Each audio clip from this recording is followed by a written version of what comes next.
Hello and welcome to another Atypical Philosopher video with myself, Jonathan M.S. Pearce. And today I will be joined by another hopefully really interesting guest. First time I've ever spoken to him, even though we have interacted a lot online and through our writing and whatnot. But in case there are adverts and things going on just now, as this is a live, let me just say thank you to those who have managed to grab hold of any of my books. But these are my two latest books: 30 Arguments Against the Existence of God, Heaven, Hell, Satan and Divine Design, and Why I Am Atheist and Not a Theist: How to Do Knowledge, Meaning and Morality in a Godless World. This latter one is on offer if you are in the UK on Amazon at the moment, so please check that out on Amazon. Other much better bookstores are available, but it is on offer there. And my latest one obviously is one I've been banging on a lot about, so most of you who have been following me will know of that. The one thing I do want to just say quickly is if you do like any of the books you buy of mine, A, thank you very much, and B, please put a favorable review on Amazon. That makes a really big difference. If you don't like them, just forget about the whole experience. Just, pretend that never happened. But hopefully you do like them. Please review them. Anyway, without further ado, let me introduce you to today's guest. Today's guest is a colleague of mine at OnlySky. Lincoln Andrews writes a column there, which I will just share with you. In fact, there it is. There's his column. Let me go to the site here, and you can check out some of his stuff. We will maybe pop along here in a little while because I haven't let him say anything yet. So, Lincoln, introduce the audience to yourself and where you are at the moment in what you do. Sure. And thank you so much for having me. I really admire your work. We're fellow travelers in so many ways. So thanks so much. But yeah, I'm Lincoln Andrews, which is a pseudonym for professional purposes because the bulk of my workday is spent as a psychiatrist, and primarily I don't want patients to jump into a session and, oh, you're the doc who had the kid kill himself. So for professional privacy, I stick with Lincoln Andrews when I write. But as I mentioned, I've been a psychiatrist for 28 years. As a writer, originally I focused on writing about film, and at my peak was writing 2 film reviews a week, going to 2 film festivals in person back pre-pandemic. But very tragically, one of my 3 children took his life last September. So with the launch of OnlySky, I talked to our dear friend and editor, Dale McGowan, and said, at this point, film feels very secondary, if not tertiary, quaternary, whatever. What I want to write about is what it is to be a suicide survivor, how I can remember my son, and hopefully in writing about these things, 1, it'll be good for me, but 2, other people who there's still such a stigma around suicide survival, but hopefully they will find a kindred spirit there and help in what I write about.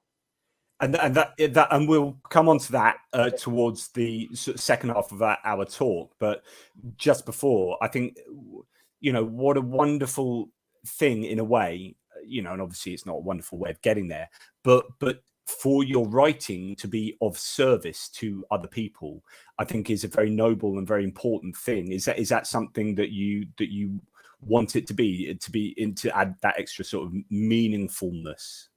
Absolutely, and I'm sure we'll talk about my journey from a evangelical Christian to a atheist to my preferred label of secular humanist. But so much of what is important to me is not only to live authentically and appreciate the beauty in the world, to be creative, but I feel a sense of responsibility, and I want what I do to be meaningful and helpful to others. So 100%.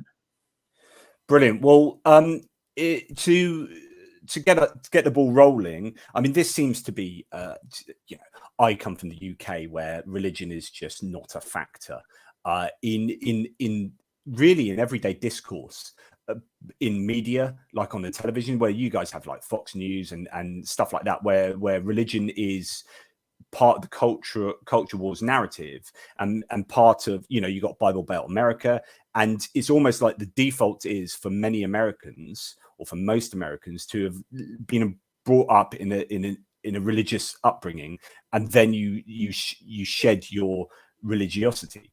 In the UK, that's just not a thing. We're just broadly, like, even on the census, where at the moment we're about 52% non-religious, which is pretty amazing. But even that 48% who are religious, there will be a large proportion of that is nominal, right? But I presume you come from very different, well, you do come from very different cultural contexts. Talk us through your upbringing and how that influenced where you ended up sort of going. Sure.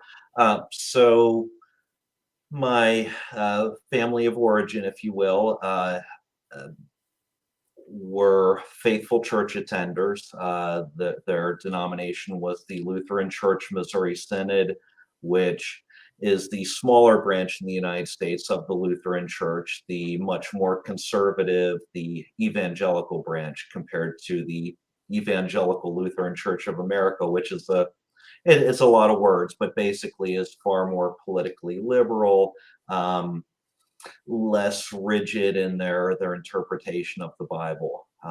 Whereas in the Lutheran Church Missouri Synod, the Bible is God's word, it's infallible, it's inerrant. The sacraments that you partake of are literal impartments of divine grace, those sorts of things. And I have one older brother. He ended up going to a Catholic school, but I went to the junior and senior high school that was a Lutheran Church Missouri Synod school. Right. So our teachers were very open about their beliefs, if not evangelistic about them in many cases. Our mornings started with a daily devotion. We had a Wednesday chapel service, and every semester we had a religion class, which culminated in my senior year of high school in classes on sex from a Bible perspective and marriage from a Bible perspective. So very, very narrow in that sense. So plenty of indoctrination going on. And is that to say that your parents were of that inclination as well? And so therefore, when you're talking about being influenced by both nature and nurture, if that nature, is what's given to you by your parents biologically, but the nurture is also, it's not just your household, but your schooling as well. And then I presume church life, in the physical church. So all three of those things means that you're in it. That's the sea I'm swimming in, definitely. And it was interesting in my home. You hear about the stereotypical Southern Baptist who is doing morning devotions with their kids and all of those things. It was not super intense in my home, but outside of home, most definitely. We were in church every Sunday for Sunday school, for church, during the sacred holidays, Lent, Advent. We were at Wednesday services. My parents' best friends were the pastor and his lady friend. So yeah, it was the sea that I swam in. And certainly the indoctrination was much more intense at the school I attended. Was definitely the catalyst for my conversion experience when I was, maybe a junior or senior in high school, where I began to identify with the born again types in the United States. So you had a born again experience, is that correct? That is correct. So talk us briefly through that then. How did that come about? Oh goodness, digging into the recesses here. I am your psychiatrist here. That's right. That's right. I'll tell you how I feel. So, United States folks may be more familiar with this chap, but there was a guy who went around doing very conservative seminars, Bill Goddard, about the woman's places in the home, being submissive to the man, children obey their parents no matter what. Very, very rigid, as the Lutherans would say, much more law-oriented, less gospel-oriented. And that plus getting deep into the contemporary Christian music movement, where you raised your hand in a service, or not a service, but basically a service, a concert, and you would often go forward and profess your faith in your Lord and Savior. Through a combination of those events, I can't pinpoint one in particular, 36 years later, but that combination led me to identify as a born-again Christian. That's really interesting. So the last interview, or one of the last interviews I did, was with Ashley Flieger, who was an assistant pastor, or a pastor in a church, and deconverted. And she talked about the altar call and about how people were manipulated with music. Music was really important in doing that, and playing into the whole kind of experience that you had. And you would know this, and because I talked about how watching movies is very much like this, where I feel when I analyze, I'm quite analytical when it comes to watching stuff, and I think, why have they put that there? That's there. I'm being manipulated in this way. But sometimes, and throwing myself fully into that, where you get that in film, where your emotions are fully being manipulated by all those sensory variables. Is that the case? Did you, is that, when you look back on those times, was that the case with yourself, or with extremely?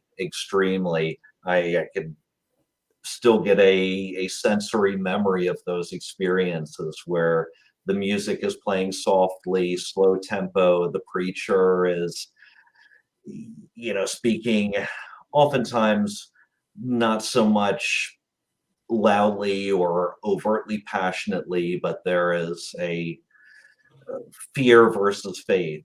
You want to be one of the chosen. You want to be sure that you're saved. You want to be sure that you're going to spend eternity in heaven and not in that ghastly other place. So it is extraordinarily manipulative, looking at that in hindsight. Yeah, swaying on into exaltation, as Trude Hell says. So, music does that. And so you had some sort of born again experience, where you are then, this is your kind of contract, if you like. Well, this is the beginning of your contract with God, or what have you.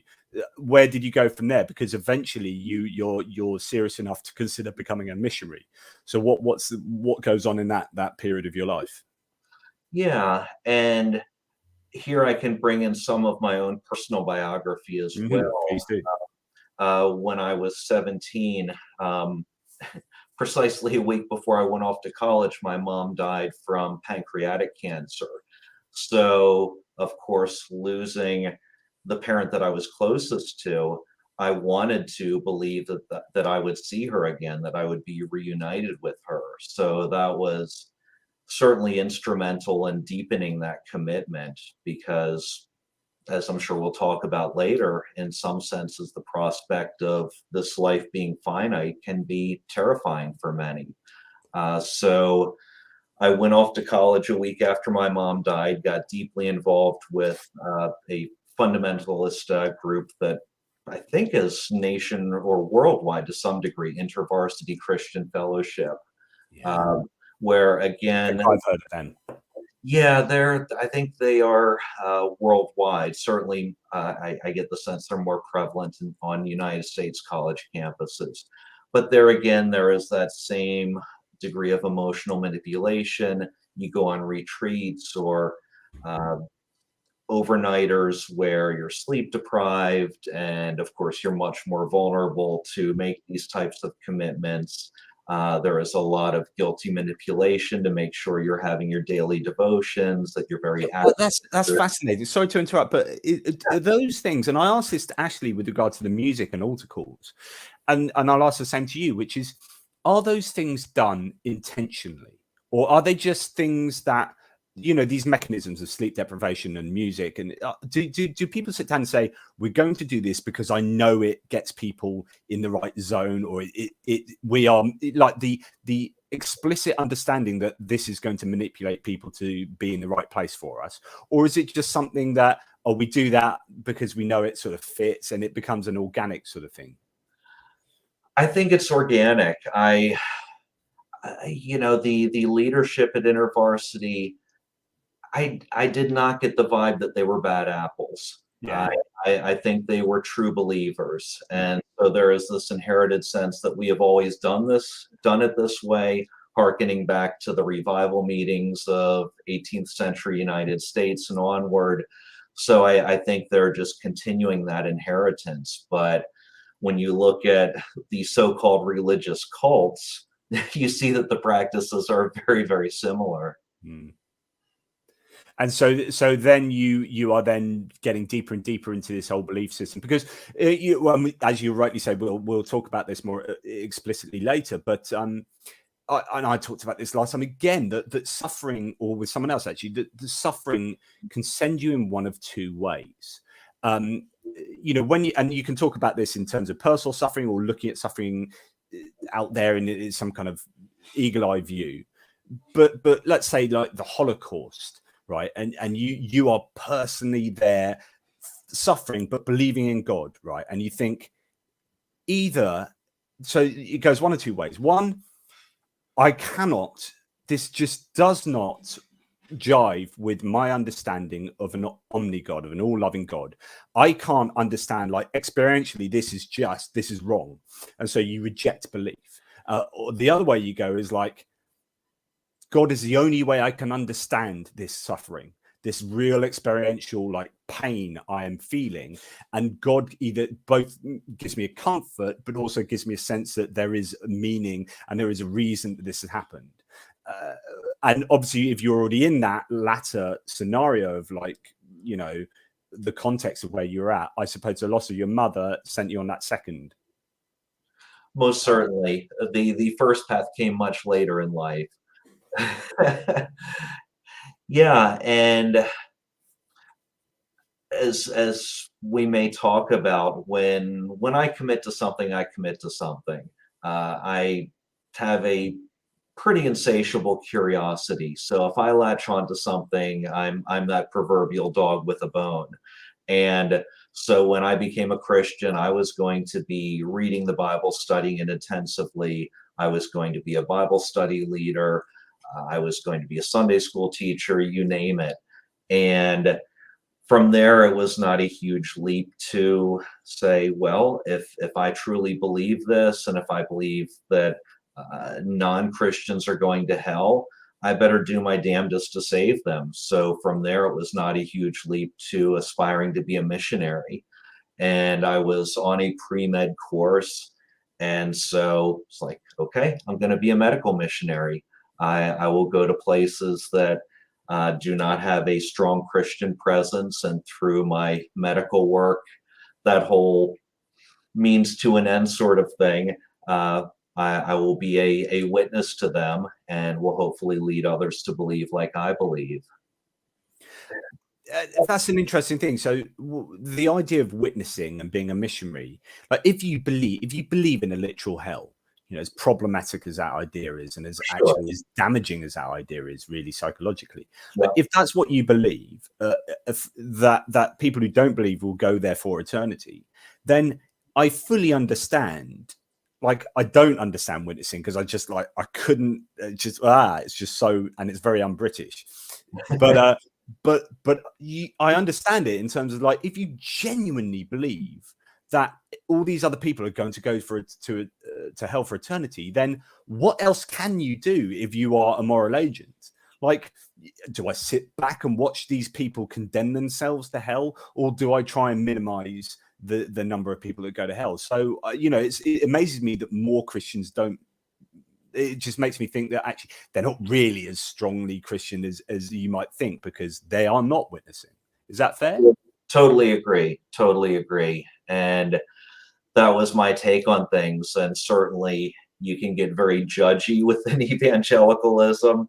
If there is a metaphorical house on fire, why are we not rushing in to save the children, kind of thing. So definitely judgy and critical of others, and feeling that I had to practice what I believe, and to the point where I went on 3 mission trips, one as a pre-med and 2 as a psychiatry resident. I spent a summer in Belize and Guatemala with doctors and nurses providing medical care. And then twice when I was a resident, I went to Vietnam with a Baptist group, where we tried to get a toehold in a communist country where we could provide medical and educational services. Wow. So what was your job as a psychiatrist in those positions? Were you like, I mean, the cynic in me thinks straight away, like the worst, which is, were you manipulating people, psychologically to take on your belief system?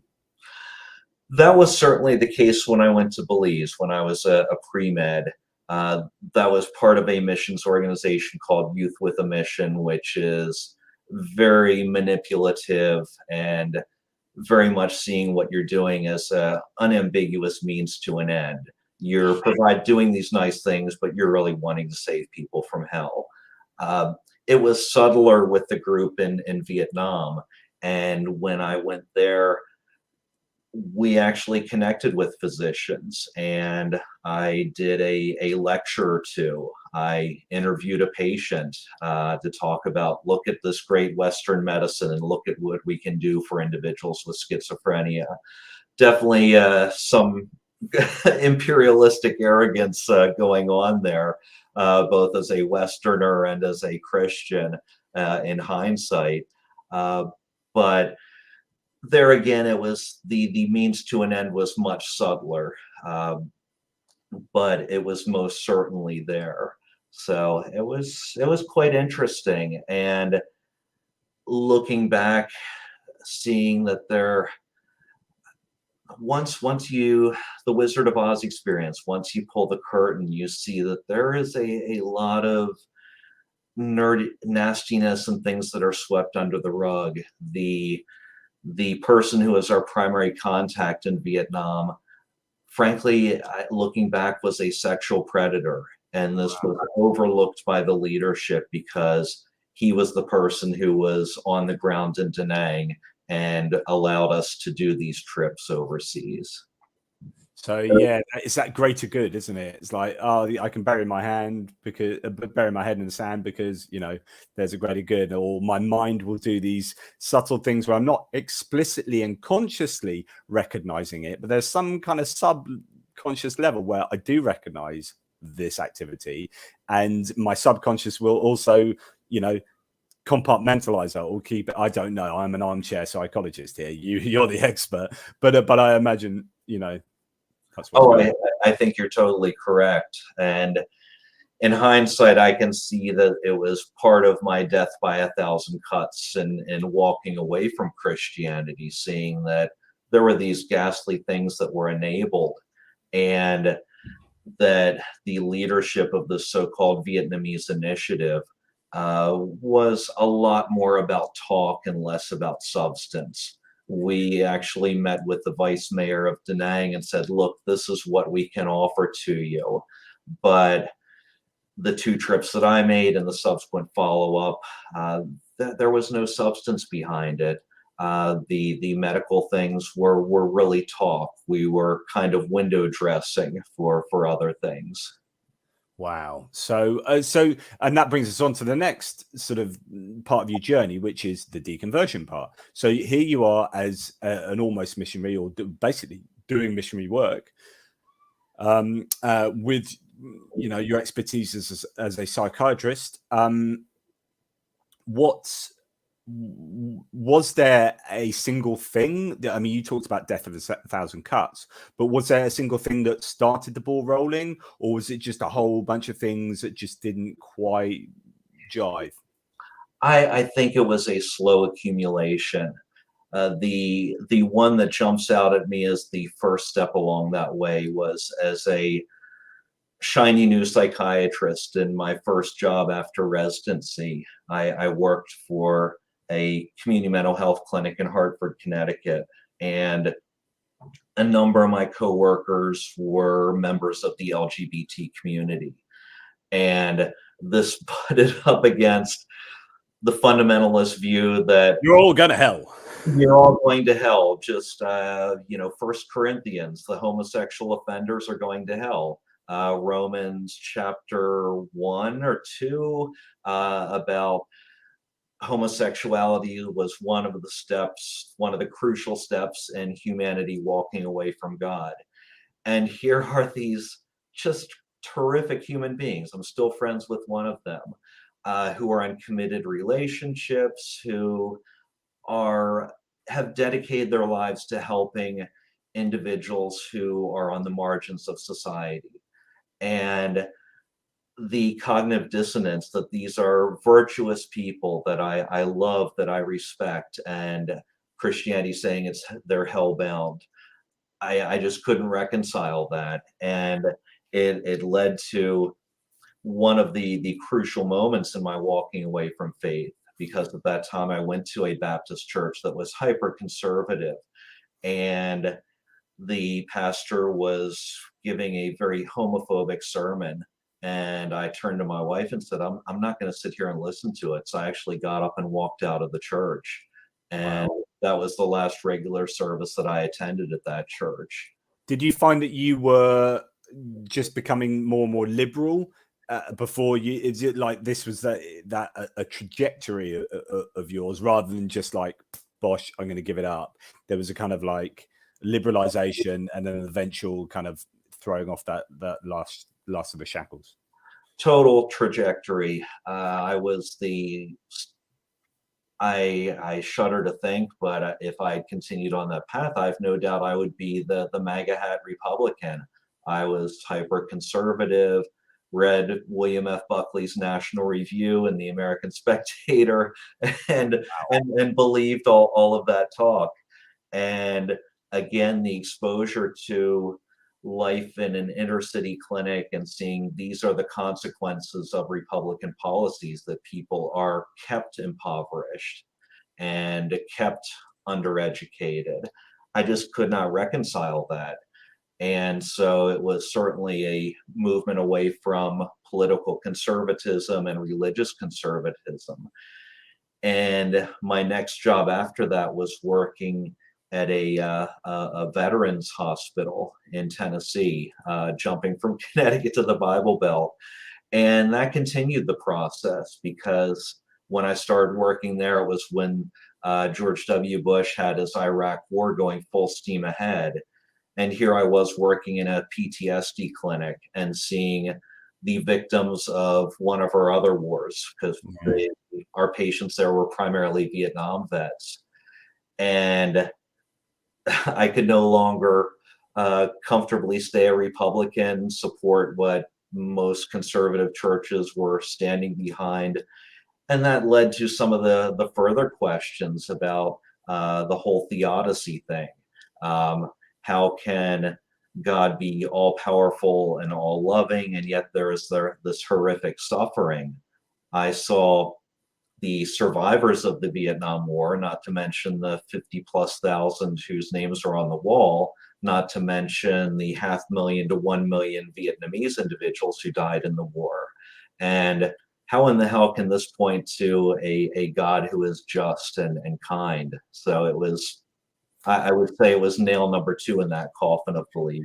It's interesting. There's so much you mentioned there that could send us down rabbit holes, but I will refrain. But I think there's really interesting, obviously the lots of theories and lots of evidence to support, urbanization compared to rural communities in terms of, more left-leaning and right-leaning political viewpoints. So if you look at the map of America and the map of Britain, in America it's all red. It looked like the whole of the nation looks red, because of the vast areas of very low population density rural communities that are broadly Republican, and then it's the very small but densely populated urban centres that are Democrat. And the same in Britain. If you look at a map of Britain, it's all blue, which is the colour for Conservatives, and it just looks like there's no Labour at all, but actually it's broadly 50-50, but they're all concentrated in the cities. And then you align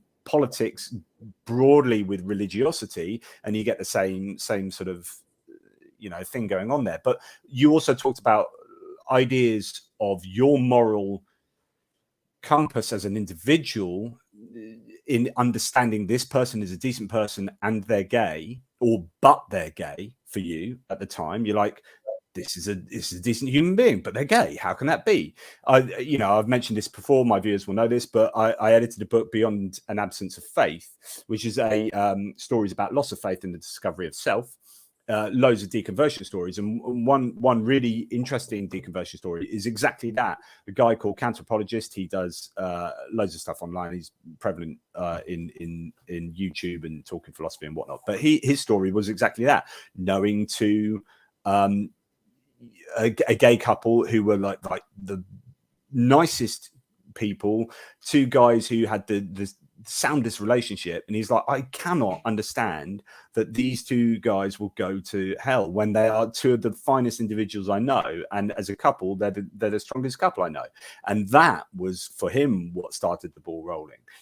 These guys just can't be going to hell for eternity. So the modern movement away from organized religiosity, which is a lot of what we're about at OnlySky, seems to be about how organized religion of the fundamentalist type doesn't really cohere too well with ideas of modern morality and progressive morality.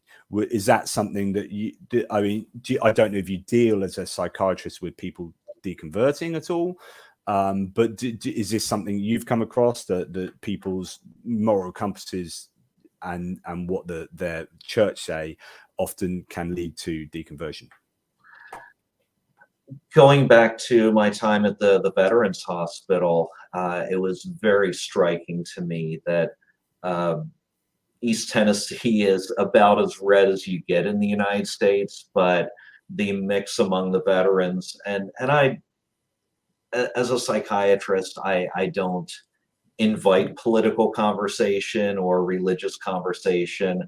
In this day and age, for better, and I think mostly worse, we psychiatrists are diagnosticians, and we ultimately are prescribers. So we don't spend a lot of time on those things. But I certainly was not going to, stifle someone who wanted to talk about those things. And so it was very striking to me that I would say it was about 50-50 among the veterans that I served, who were, the Obama is a Muslim versus, my church shamed me and rejected me when I came back from Vietnam, or I could no longer believe what I was raised to believe in my family after seeing what I saw in Vietnam. Yeah. So yeah. I definitely saw that. Once I got out of that system, because as anybody who reads American news will see, the VA system is incredibly dysfunctional. Once I got out of there, the liberal types are a definite minority in East Tennessee, so I would hear less of those conversations, but they certainly would come up now and again. So what, at some point there was just, too many cuts to survive the tenuous hold onto religion that you had. What happened then? What did it affect you, like, professionally, or was it just you had two different lives and it just how did leaving religion affect you? Profoundly.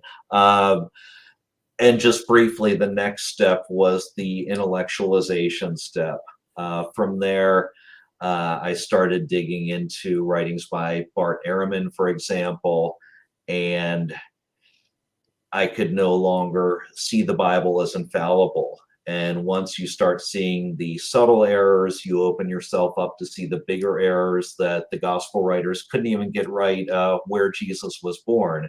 They couldn't get right what day he died on or was resurrected on. So how can you accept everything else when there are so many glaring errors in that?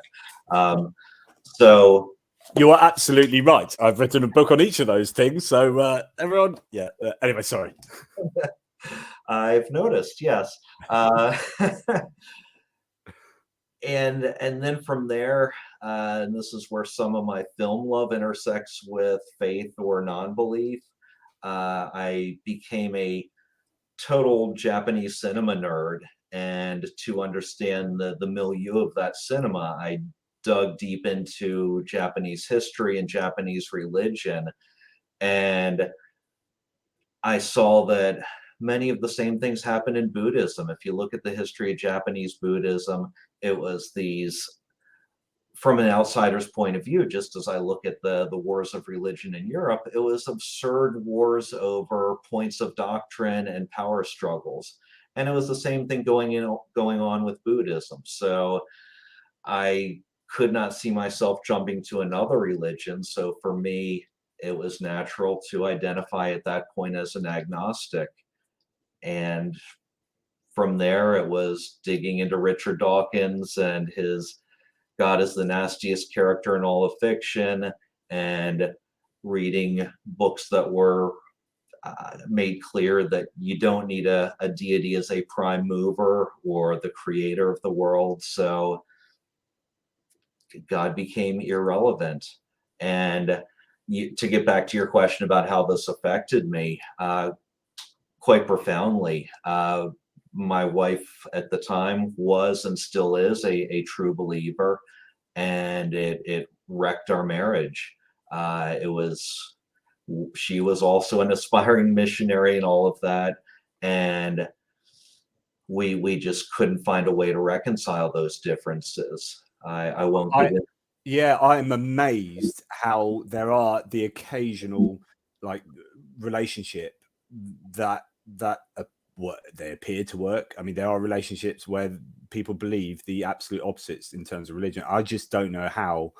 I I would find that really difficult myself, obviously, but I presume that is a rarity because most often than not, something's got to give, either one person's belief system or the relationship.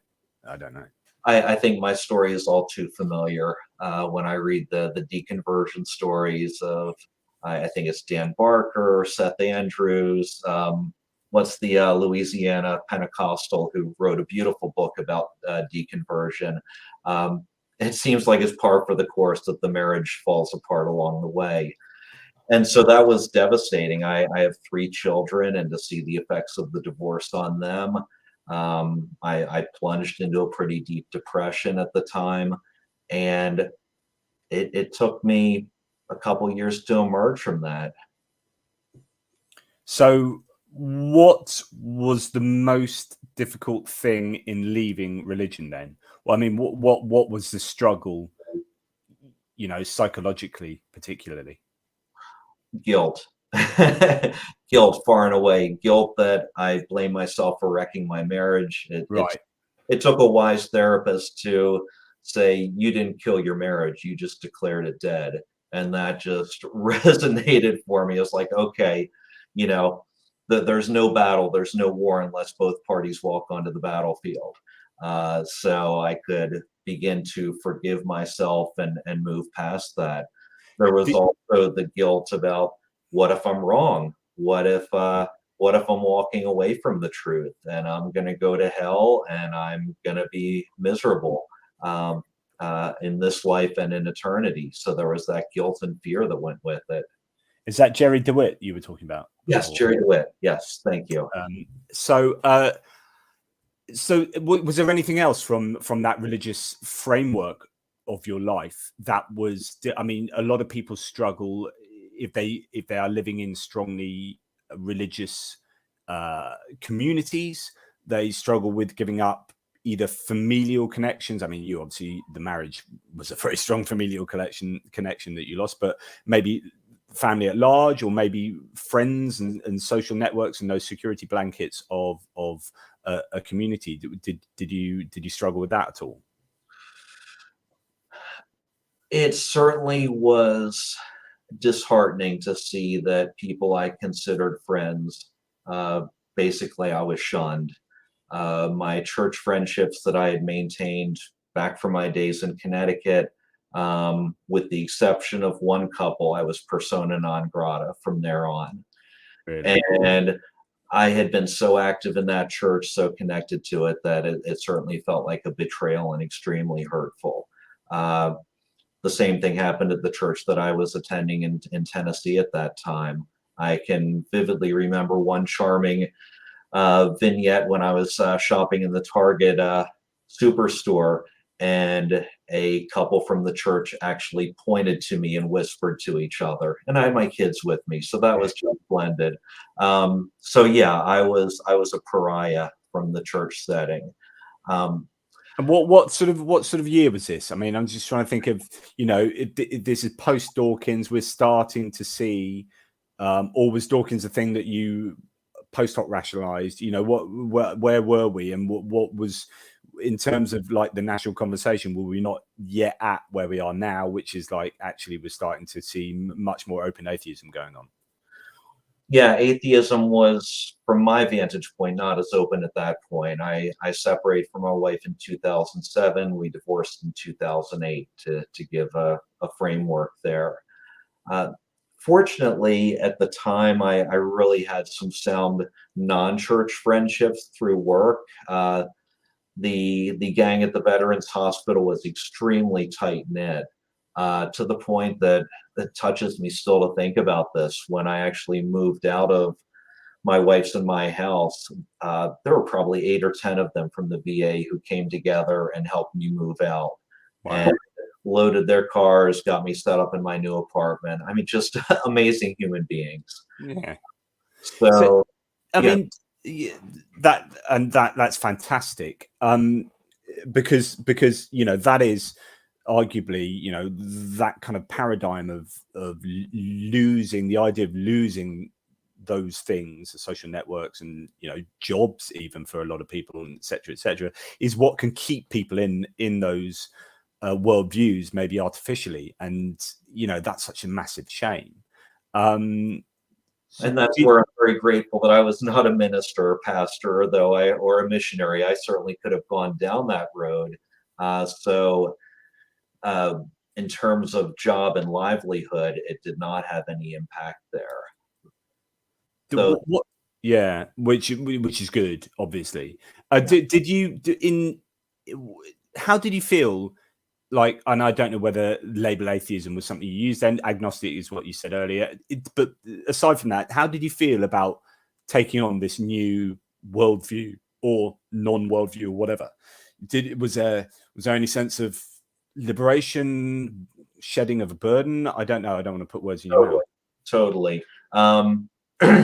It took some therapy and a year or so of distance, but once I felt I was getting my legs and my feet under me again, to take a reverse Pauline metaphor, it was the scales dropping from my eyes, the burden lifting, whatever you want to call it. You just realize after the fact how much of the world you're seeing through this Bible gauze that just lends things an air of unreality, inauthenticity. And when you strip away the mental obligation to look at things through the lens of this, Bible narrative, things become so much clearer. And I felt I could have an intellectual honesty. I could have an honesty about social issues that was not there before. And there was an emotional burden lifted, that I was accountable to me, my kids, my new wife, to do a good job work-wise, but there was not this obligation to this invisible figure. And then from a practical standpoint, it's just plain fucking fun to have Sunday free, where you're not bored to death in a freaking church, where you can read the Sunday New York Times, you can go for a hike, you can go to a movie. So there's just that practical liberation where you have Yeah. a day and a half to the week that you didn't have before. I like what you were saying, because I think this is so true. Like, one of the things about living as an atheist, for example, or even secular humanist, is that you're not confined to believing a certain thing about another area, Yeah, and that's what you just said. Is like, suddenly I didn't have to believe this about that and this about that. Yeah, okay, I could believe in God and live in this kind of religious community, but in doing so, I'm actually, it's in for a penny, in for a pound. I have to learn, think this about that and think this about that and believe that and do this and attend to that and go to this. It's like, this is actually constraining my entire life, whether I knew it or not. right. Well, I certainly realized that, because now I'm not in that scenario. Do you know what? I can think what I like about this thing, and I can believe this about politics and about this film series or whatever. Is that fair to say? It's totally fair to say. Are you familiar with the psychotherapist and writer Irvin Yalom? No, but I'm sure I will be in a second. Okay, he is one of the key American figures in mid to late 20th century psychiatry. He wrote the defining text on group psychotherapy, and I believe it's in 1980 he published a book called Existential Psychotherapy, which I later on created an academic presentation linking that with the films of Yasujiro Ozu, because the themes are so similar.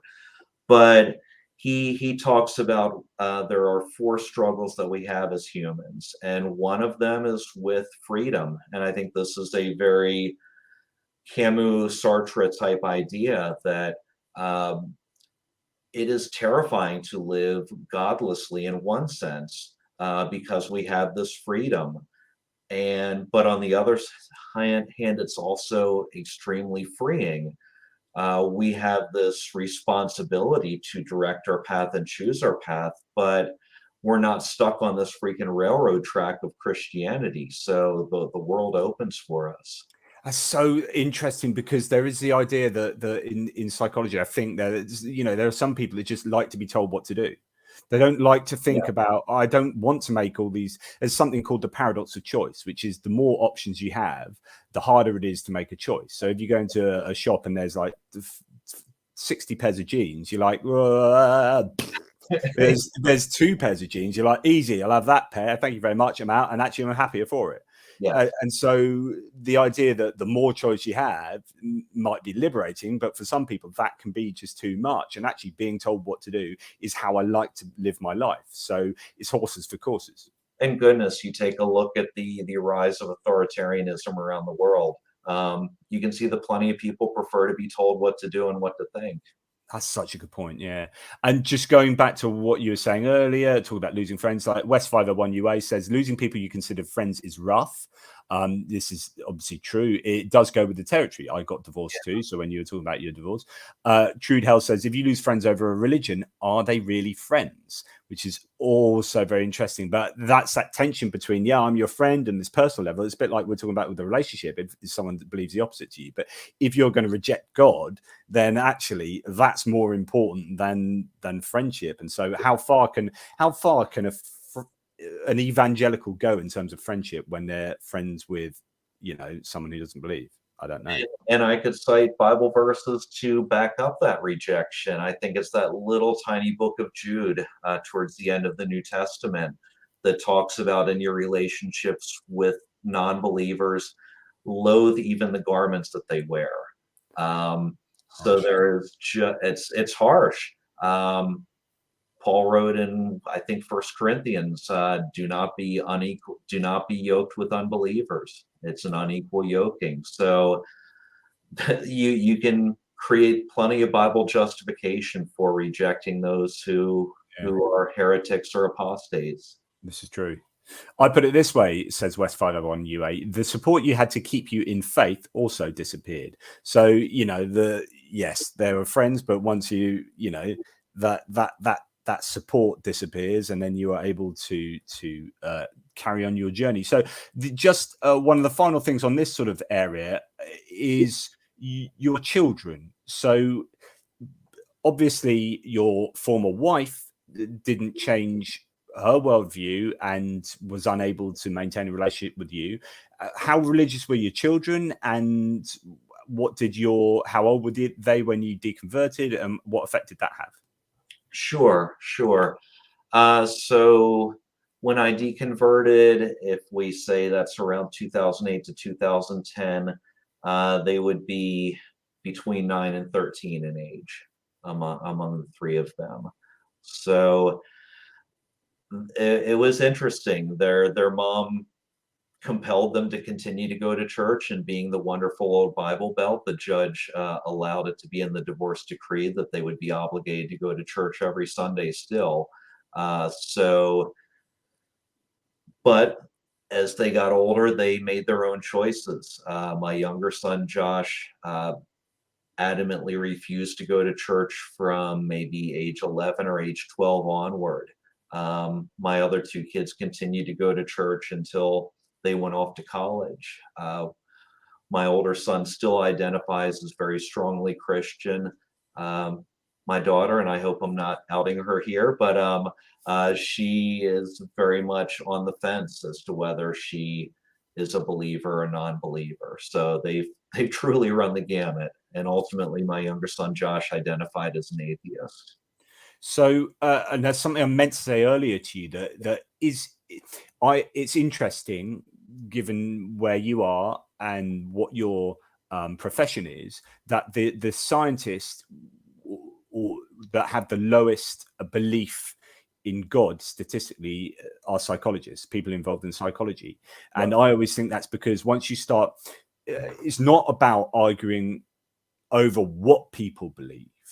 It's about why people believe. And as soon as you start understanding why someone believes in a religion, you realize that the content is kind of meaningless. And that, to me, explains why psychologists have the lowest religiosity levels. Because, you're like, you believe in this worldview because of X, Y, Z. And there are all these causal variables in your environment and the function of what the religion does, rather than the religious theological content. Is that fair to say? I think it's fair to say. I think it's multifactorial. At least when I did my training as a psychiatrist, I went to a nifty residency program where our training director was an MD, but he was also a Freudian psychoanalyst. And in some ways, psychiatry becomes a religion in its own right, with Freud, Jung, and subsequent individuals. But Skinner. Sure. But going beyond that, I think you're right when you see that the universal struggles that you're working with. How do I navigate relationships? How do I find meaning in life? You see that religion does not have to be a part of that. So I think that certainly contributes to a lot of people in the mental health professions moving away from religion or belief. So as you were leaving religion, did movies, were you always interested in movies? I mean, what's your youngest memory of really, really digging a movie? As I want to obviously, because I love a spam here, but you contributed a chapter in Not Seeing God, Atheism in the 21st Century, because you also wrote at Patheos when I was writing there, and we Patheos Non-Religious was a thing, and in that chapter you talk a lot about Japanese movies there, and you've already mentioned that. So talk to me a little bit about how your love affair with movies started, and then we can talk a little bit about humanism and atheism in movies. Sure. Yeah, I'd love to. I'm always game to geek out about movies. But yeah, as far back as I can remember, movies were a big thing for me. I was one of that set who were the first to stand in a line around the block to see Star Wars. it was always a treasured thing when my parents would let me stay up late to watch the James Bond movie that was playing on network TV. So movies were a passion as long as I have conscious memory.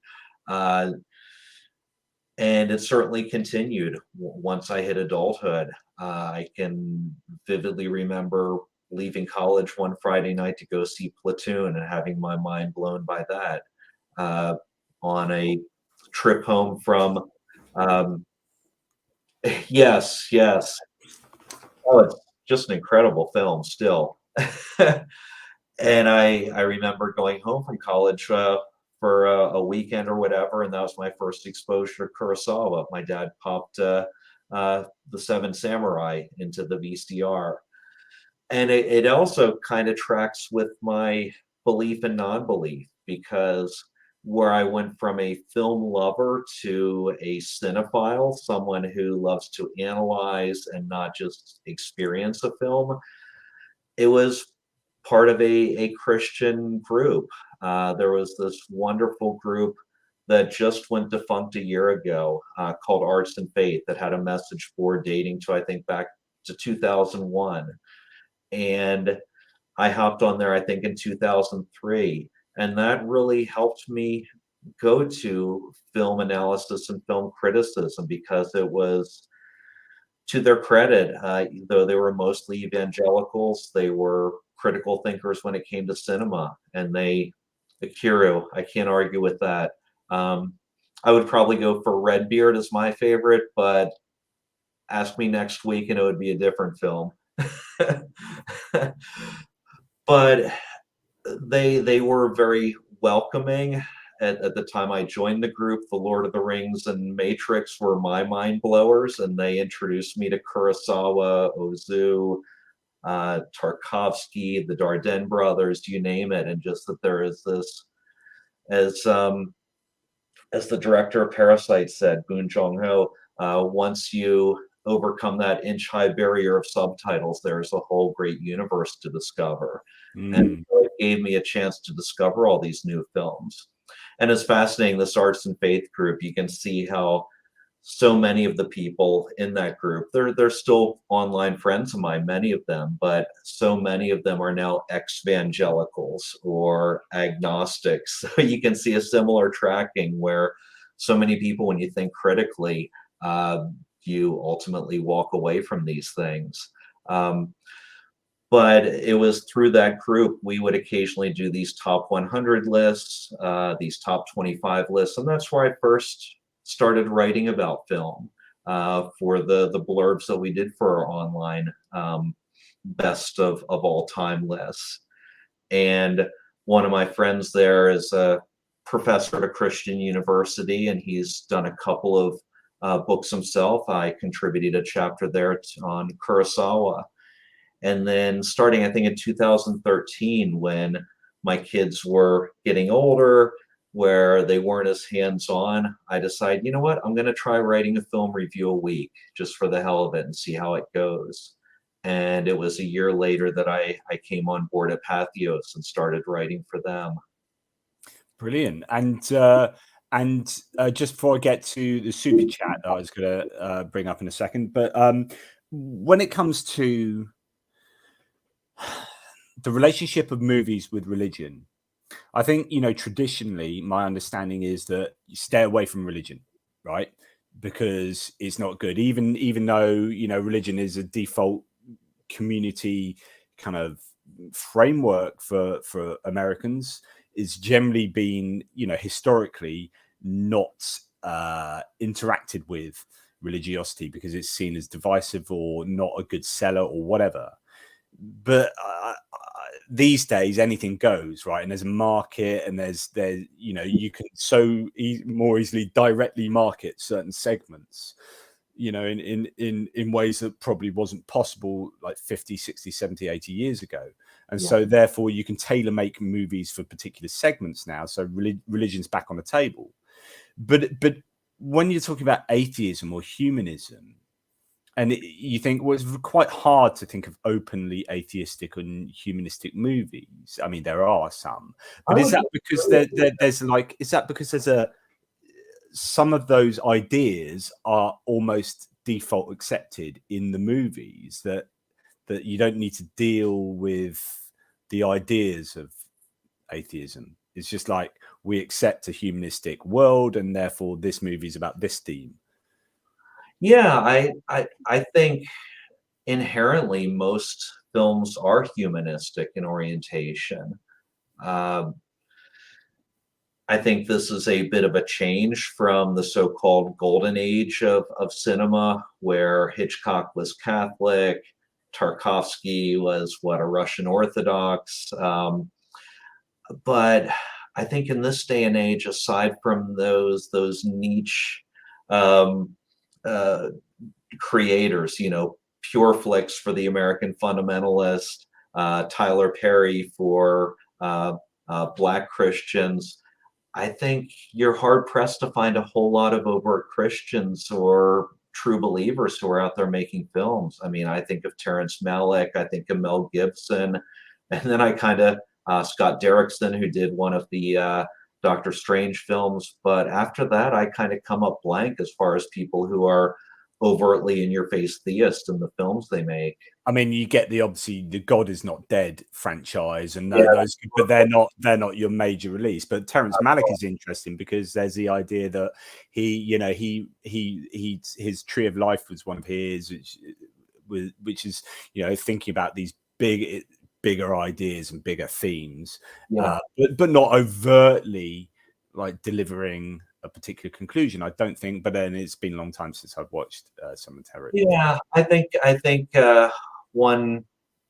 I mean, it's the whole debate: do you separate the art from the artist and all that good stuff? But I think looking at his overall work, I think you would have to say that he is a believer in some sort or other. Yeah.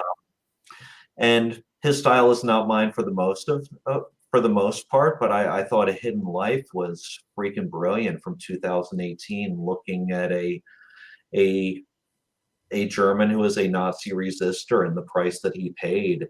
And it's very clear that he was making parallels to the rise of authoritarianism with Trumpism and elsewhere in the world. So props to him for that. Yeah. Yeah, I might have to look at that. Yeah. So would, if you were really wanting to watch a overtly humanistic atheistic movie, is there something that springs to mind? Are there movies that deal really well with these ideas? Oh, too many to count, frankly. Again, my own favorites. I'll harken back to Kurosawa again, and I just love directors that create a body of work that you can create a thesis and a worldview out of. Where his early films were extraordinarily optimistic. Willpower is everything. We can change the world if we're just tough enough to do it. Akiru that was mentioned. The Seven Samurai to a degree, though there's always this pessimism underpinning them as well. But if you look at later films, you look at his reworking of King Lear, the film Ron, is in many ways an anti-theistic argument. He takes that King Lear line, like flies to wanton boys, we are playthings to the gods. And it is basically a film all about that Buddha is absent from the world, and look at how the humans are killing each other.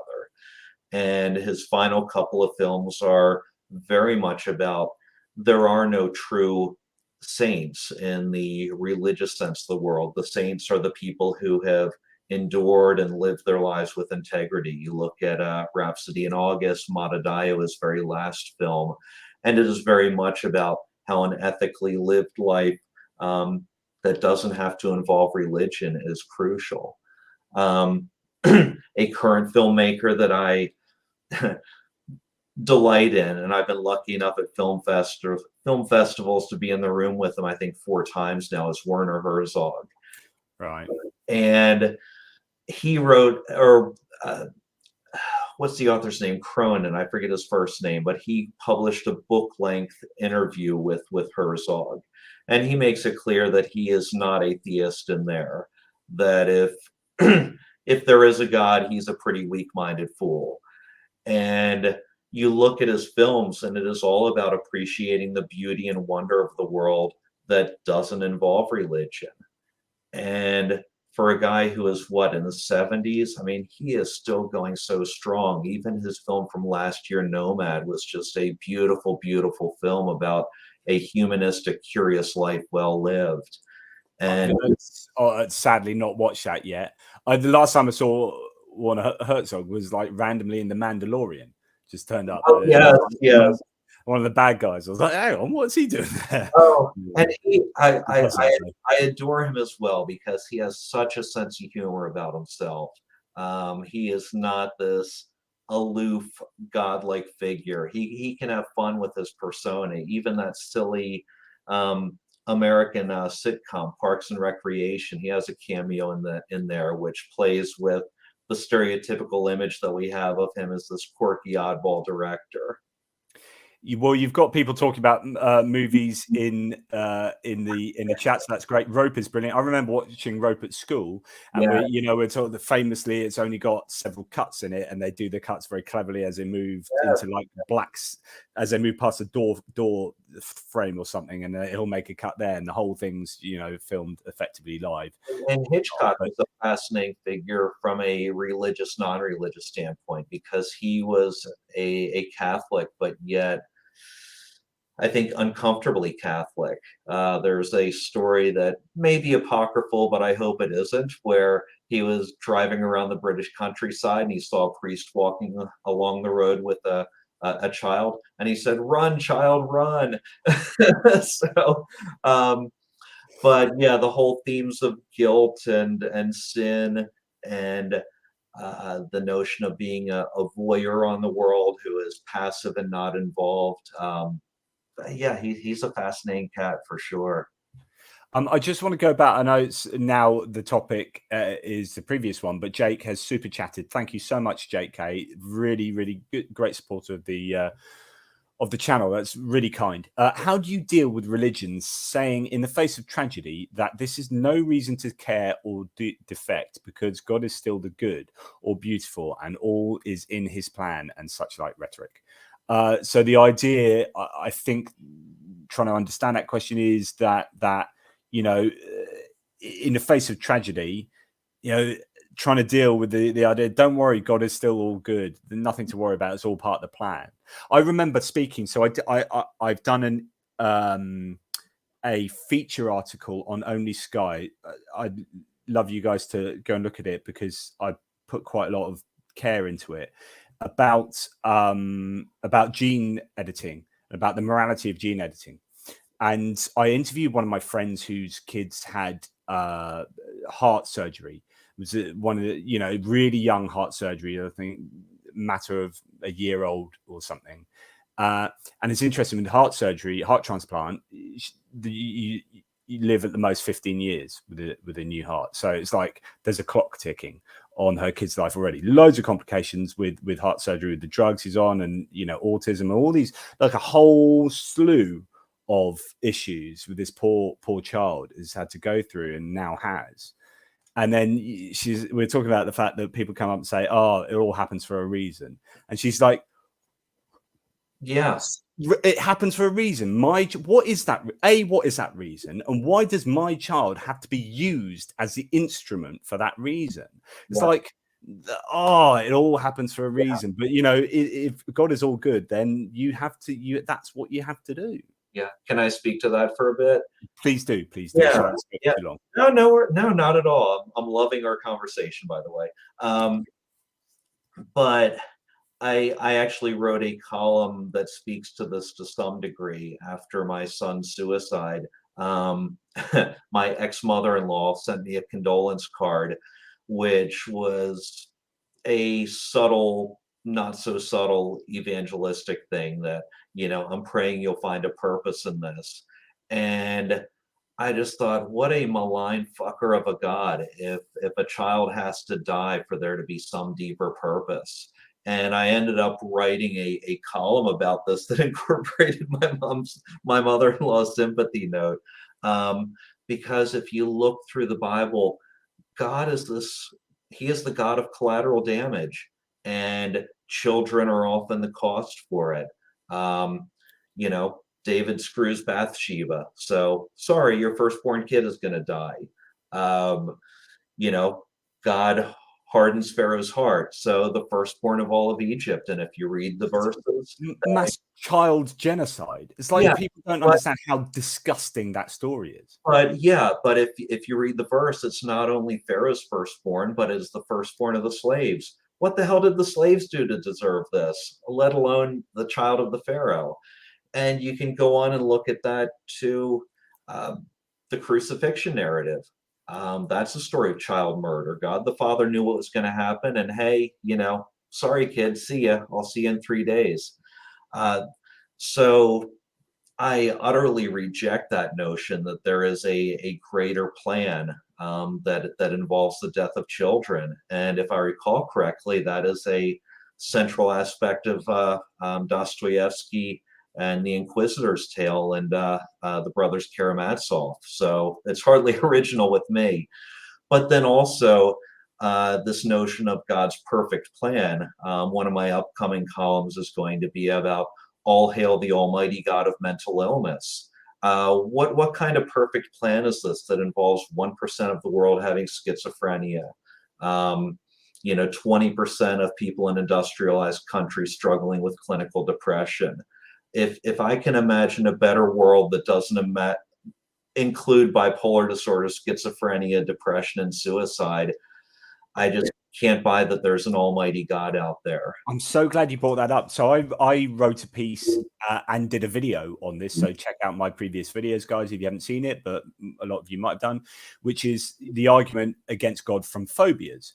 Exactly what you're saying. So phobias being a neuroatypical scenario where you are possibly have debilitating, you know, fear or aversion to something that can really screw you over. You're like, why would God, the omni God, knowingly design that into humanity such that humans are being psychologically like tortured for you know what's going on there? And obviously that's just phobias. I mean, that argument, as you say, you know, it relates to all sorts of psychology. Yeah, and to add in the non-theistic perspective, mental illness makes a whole lot more sense from an evolutionary standpoint. K. Redfield Jameson, this wonderful American psychiatrist, has written numerous books looking at the link between creativity and mental illness. And creative types, sadly, are more likely to suicide. They are more likely to have bipolar disorder, clinical depression. So it's kind of like that whole story of malaria and sickle cell disease, where individuals with the sickle cell trait but not the full-on disease are less likely to develop malaria.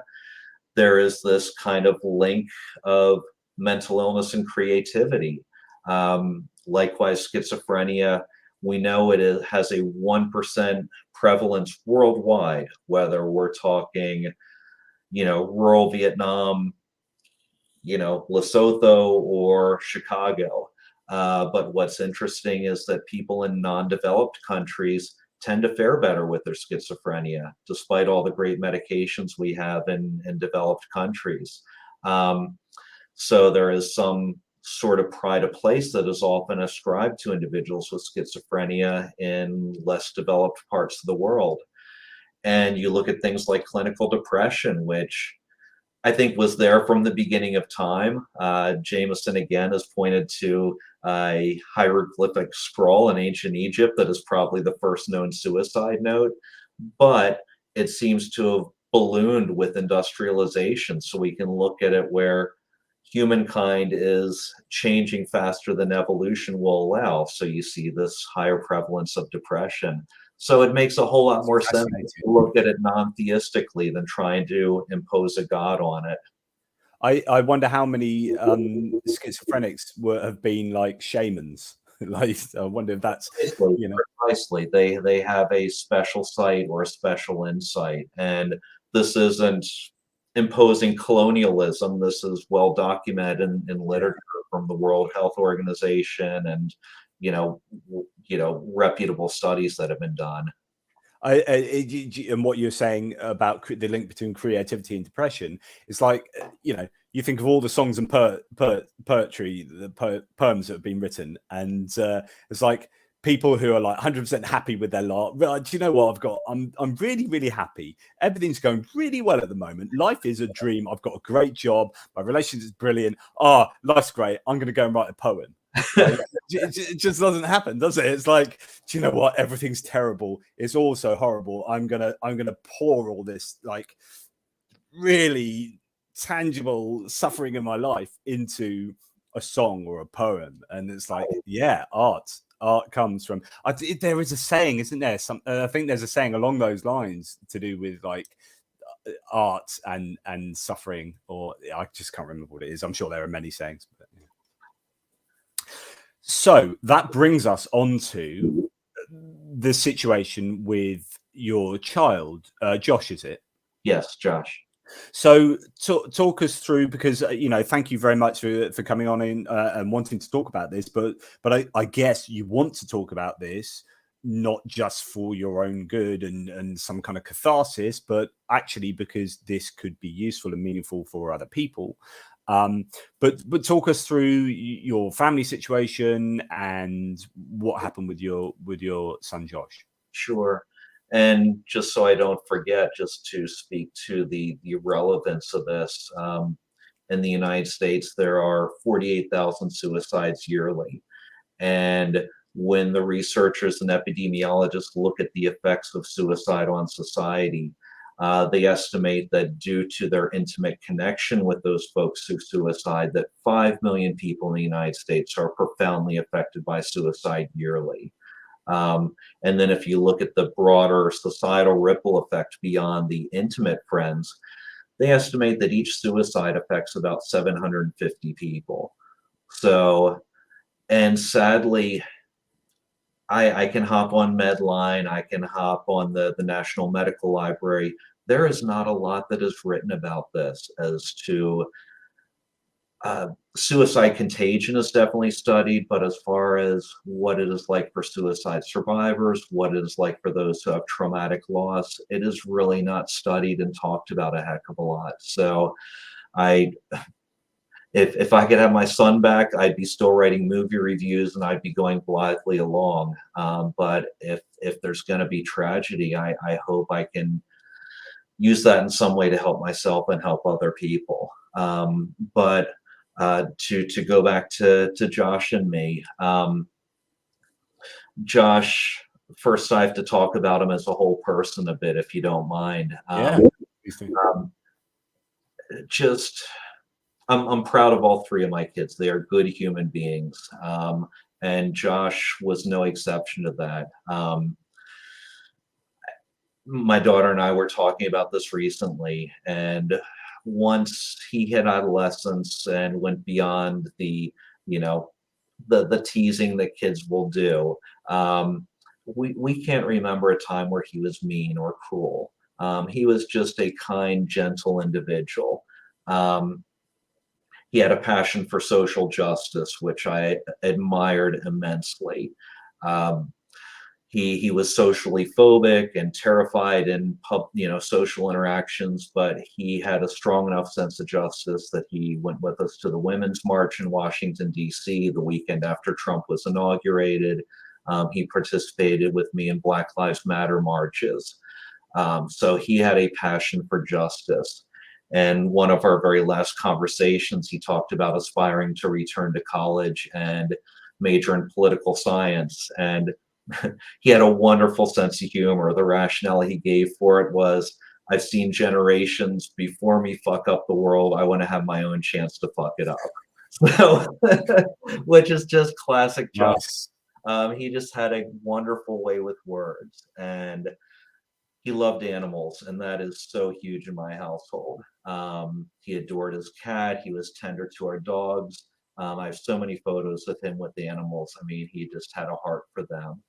So just a wonderful, wonderful human being who made the world a better place. But and this to bring back some statistics, like 90 to 95% of people who suicide, he also suffered from mental illness. Um, he struggled with school anxiety as a youngster, and then it went on to full-on social anxiety, clinical depression. He was subsequently diagnosed with a mouthful of terms called social pragmatic communication disorder, which, to simplify it, it is basically, in many ways, like Asperger's of the autism spectrum. So he really struggled to communicate with the people in his life, myself, his siblings, his stepmom, my wife Jessica, um, and he struggled with friendships. And we also see with suicide that oftentimes individuals with mental illness who are very intelligent, they are sometimes at higher risk for suicide. And I see this with Josh, where as a junior high kid, he was awarded as one of the two highest academic achievers in his grade. And he barely graduated from high school. He attempted a semester at college and couldn't make it through that first semester. So I think he carried a lot of guilt and shame about his, quote, failure to accomplish. And so things sadly came to a head September last year, where he had never told anyone that he had suicidal ideation. He always denied it to me, to his therapist, to his doctors. But on September, he left our home and walked a few miles away and took his life. So, I mean, you've kind of answered this. So you had no idea, you didn't see this coming. Because I wonder if there's a sense that, you know, hindsight's 2020, isn't it? Always. But whether you look back along the journey right to the beginning, you say, oh, what have I done if I'd noticed this and I could have said something or done something or put things in. But of course, you torture yourself with these ideas, no doubt. Yeah, but was there a sense that for him this was his trajectory? You know, that, you know, when you look back, yeah, it all makes sense. Or was it like, was it still really puzzling that he decided to take his life? I mean, I will never say that suicide is a logical outcome, with the exception of the person with terminal illness, no cure in sight, but that's a whole subject for another time. But when it comes to mental illness and suicide, it's illogical, but happens all too commonly. I guess I mean a statistical trajectory, isn't it? Like, you know, he's more probably going to. Yeah. Anyway, sorry. No, the likelihood was higher for him. He had a lot of strikes against him, unfortunately. And I've not written about this. I'm sure I will, but this is 2020 hindsight. As a parent, I want to believe the best about my kid. And even as a freaking psychiatrist who has worked with suicidal individuals for 20 years, you still have the parents' blinkers on, that you expect the best of your kid. They're resilient. They're going to get through this. And Josh, I'm going to play the what if game for the rest of my life. I have no doubt, but I can't take 100% ownership for that, because Josh played into that. He denied it to everybody that he had suicidal thoughts. But looking back, I see very clearly now that he made one previous suicide attempt. And for non-existent God's sake, for parents of adolescents, if your kid has a single car motor vehicle accident, be thinking of suicide attempt as a possibility, because Josh had a single car motor vehicle accident 364 days before he took his life. So looking back, and he, of course, denied there again to the doctors in the emergency room, the docs who watched him for 24 hours observation. He denied to his psychiatrist the following week. To me, to his mom, he denied that there was suicidal intent. But the fact that it was almost 1 year to the date that he actually took his life, I have to think there was intentionality there. So And of course, the what ifs. What if is such a torturing thing, isn't it? Yeah. You just beat yourself up. Yeah, we've all had these in different contexts, not as serious as yours. But we all think, oh, what if I'd done this? Oh, and you just because hindsight is 2020, and when you see all these indicators that increase the probability of your son taking his own life. That's great when you see it from post hoc, it's happened, and then you're like, well, of course I now see this pattern leading to this. But when you're in there, of course, you're just living your normal life and you're thinking, well, my son's not going to do this, and that's not a thing. So these indicators are just things. And there were hopeful indicators at the same time. To put in perspective, the final in-depth conversation that we had, it's sadly comical to look back on, but I actually did a mental health check-in with him. I said, how are you doing, kiddo? How do you feel you're doing with your depression, with your anxiety? And he said, yeah, I think I'm in a good place. And the sad thing about our move from the Bible Belt to the other side of the country, to Washington State, is we sadly discovered, for all of its political progressivism, this is a desert for mental health services. So he actually had better psychiatric care in Bible Belt, Tennessee than we were able to find for him here.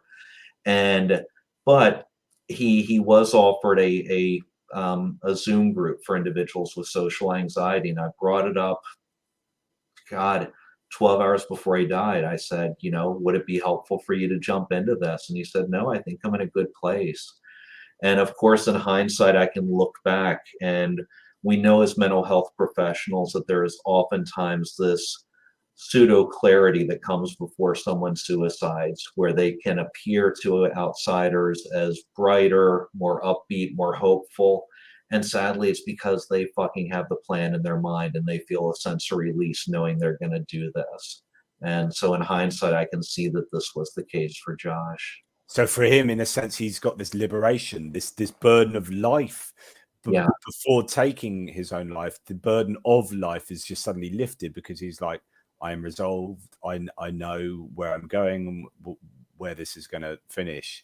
Yeah. And so that gives him the sense of almost being in a happier place. Yeah. Is that what you're saying? Yes. And this is something that is well documented in the suicide research. Again, there is great research about suicide. There is not great research about survivors of suicide. But if I recall correctly, 40 to 50% of clinicians, family members, parents will say their kid, their loved one, looked pretty much peachy in the hours or day before the person took their life. Yeah. So when you talk about survivors of suicide, that's not someone who's tried to commit suicide but failed. That is the surviving members of families and friends and whatnot. Is that correct? Precisely. Yeah. You're getting lots of love in the comments. I won't post those comments up to you. You can look at them at your own. It just might, I don't know how emotional you might get or whatever, but people are saying nice things, so that's very kind of people. And people... I'll just chime in and say, as I've written the comments on the OnlySky page, we can talk about whether to disclose or not to disclose after a suicide, but I chose a month after Josh took his life to go on social media and say, this is what Josh did, because I think secrecy is just one hell of a burden to add to the grief. So is that a choice that people really make because they feel embarrassed or somehow responsible? Maybe is that what people go through? I mean, I'm just guessing it. I've no frame of reference. Oh, I think the two key factors are shame and stigma, because when someone you love suicides, guilt is inevitably a part of that. It is guaranteed to be there. Each person needs to work that out for themselves to stay sane, but it is crucial. So there is this shame that, oh my God, did I contribute to this? What did I miss? But there's also still this intense stigma around mental illness in general. Yeah. So people will deny it or claim, oh, they had a heart attack, or oh, they were in a motor vehicle accident. Um, but and here again, thankfully, there's a little bit of research about this because I try to be empirical about everything. Um, but there is good data showing that for the majority of people, disclosing it is better for one's mental health in the long run. Yeah. And when there are children involved, it is almost always better when they are cognitively ready to hear it, to be open that, your dad took their life, your aunt took their life, as the case may be, because otherwise, you're looking at 5 years down the road, whenever they're going to hear it talked about, and the shock of it is going to be so much more devastating than Yeah. having a well-framed conversation about it. Yeah, you want to be able to dictate the framing of the conversation. Yeah, yeah, that's really important. I think it's interesting. I went the weekend. So earlier this week, I went to Slough, a place in the UK, for one of my kids had an ice skating competition. So I took them there, and then I had to drive to the hotel to get something. So I was on my own in the car, and I was just listening to a bog standard absolute radio, sort of rock radio station, and the main DJ is like, it is Mental Health Awareness Week, so I'm just going to speak to you about mental health awareness. And he had a pre-prepared sort of, but a poignant monologue that I wasn't expecting to hear, and it was lovely. And I thought, we're moving in the right direction here. We are being able to talk about these things far more openly, and to have a Mental Health Awareness Week just in and of itself is progress. Do you see progress, even in a short time that you've been affected? Unquestionably. And I can bring this back to my own story. After Josh suicided, I was frankly resentful. As I mentioned, my mother died, but I was frankly resentful of my dad because he was MIA after the first couple of days in terms of offering emotional support. But as I read other people's stories, as I think about it, he is from a totally different generation. He's almost 90 years old. And so he was in his 30s when Kubler-Ross wrote about her stages of grief. He was of an era when you didn't go to a therapist unless you were, quote, crazy, or you were part of the wealthy entertainment elite. So nowadays we have grief counselors. The police officer who came to our home to notify us of Josh's death was remarkably sensitive, was inquiring about our mental health and well-being in the weeks after Josh died. So we have come a long freaking way. There still is plenty of work to be done. But yeah, I think there is a greater openness about mental health in general that is only going to help us. It's interesting. I do telehealth as a psychiatrist. So though I live in Washington, I provide services in New Jersey jails, in a Chicago immigrant and refugee clinic, and you hear the individuals coming from other countries. They will say, I'm the first person in my family to get mental health care. The rest of my family doesn't believe it's real. So there still is a long way to go worldwide, but I think at least in more developed nations, there's a greater openness to talk about these things. As you said, with the United States, this is Mental Health Awareness Month. You look at, and this is where being vocal about these things makes such a difference. You have,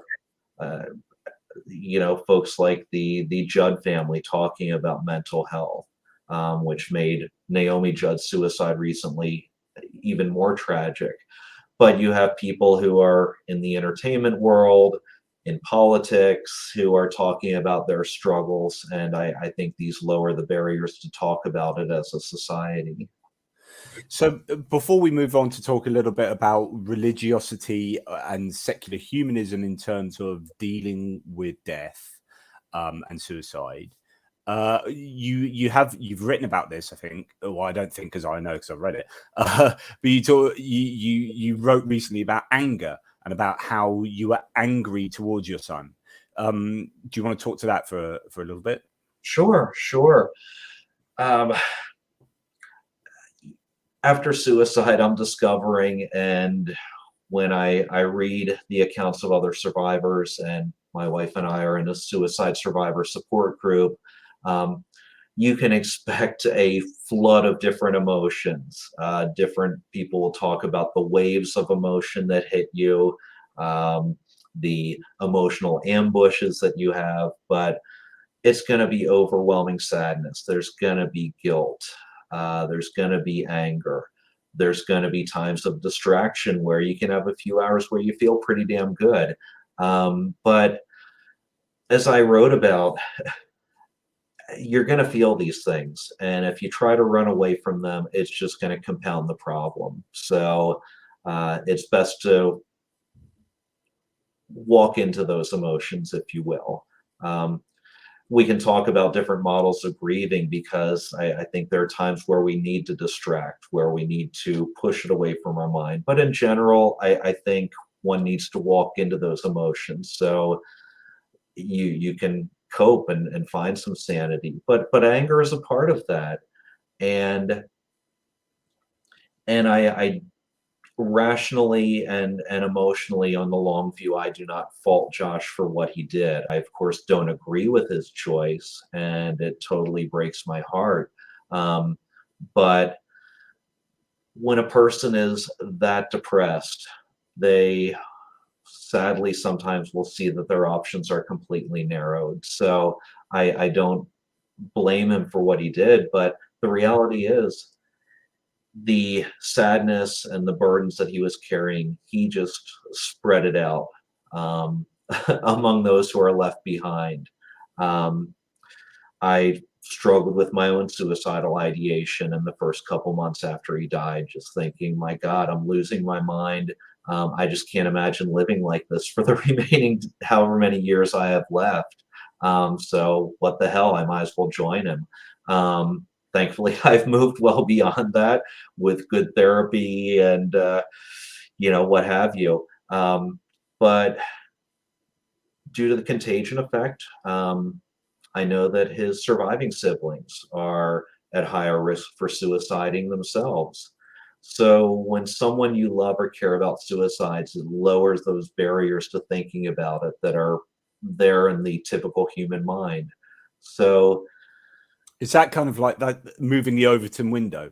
You talk about like the Overton window in terms of like what's okay to discuss, like in terms of like public discussion. You like the Overton window in the terms of like the Trumpian era has moved over to here, and we're now, it's okay to discuss these crazy things. But in right, terms of the Overton window of your own mind and suicide ideation, it's like suddenly this has now become something that is a possibility. it is a possibility. Exactly. So I now know that my wife and I are at higher risk for thinking about suicide as an option. His siblings are. I know that his peers of a similar age who struggle with mental illness are at higher risk for suiciding now. So he spread the wealth, and he has my life now has a defining before and after. I'm never going to be the same after this, and it's not in a good way for the most part.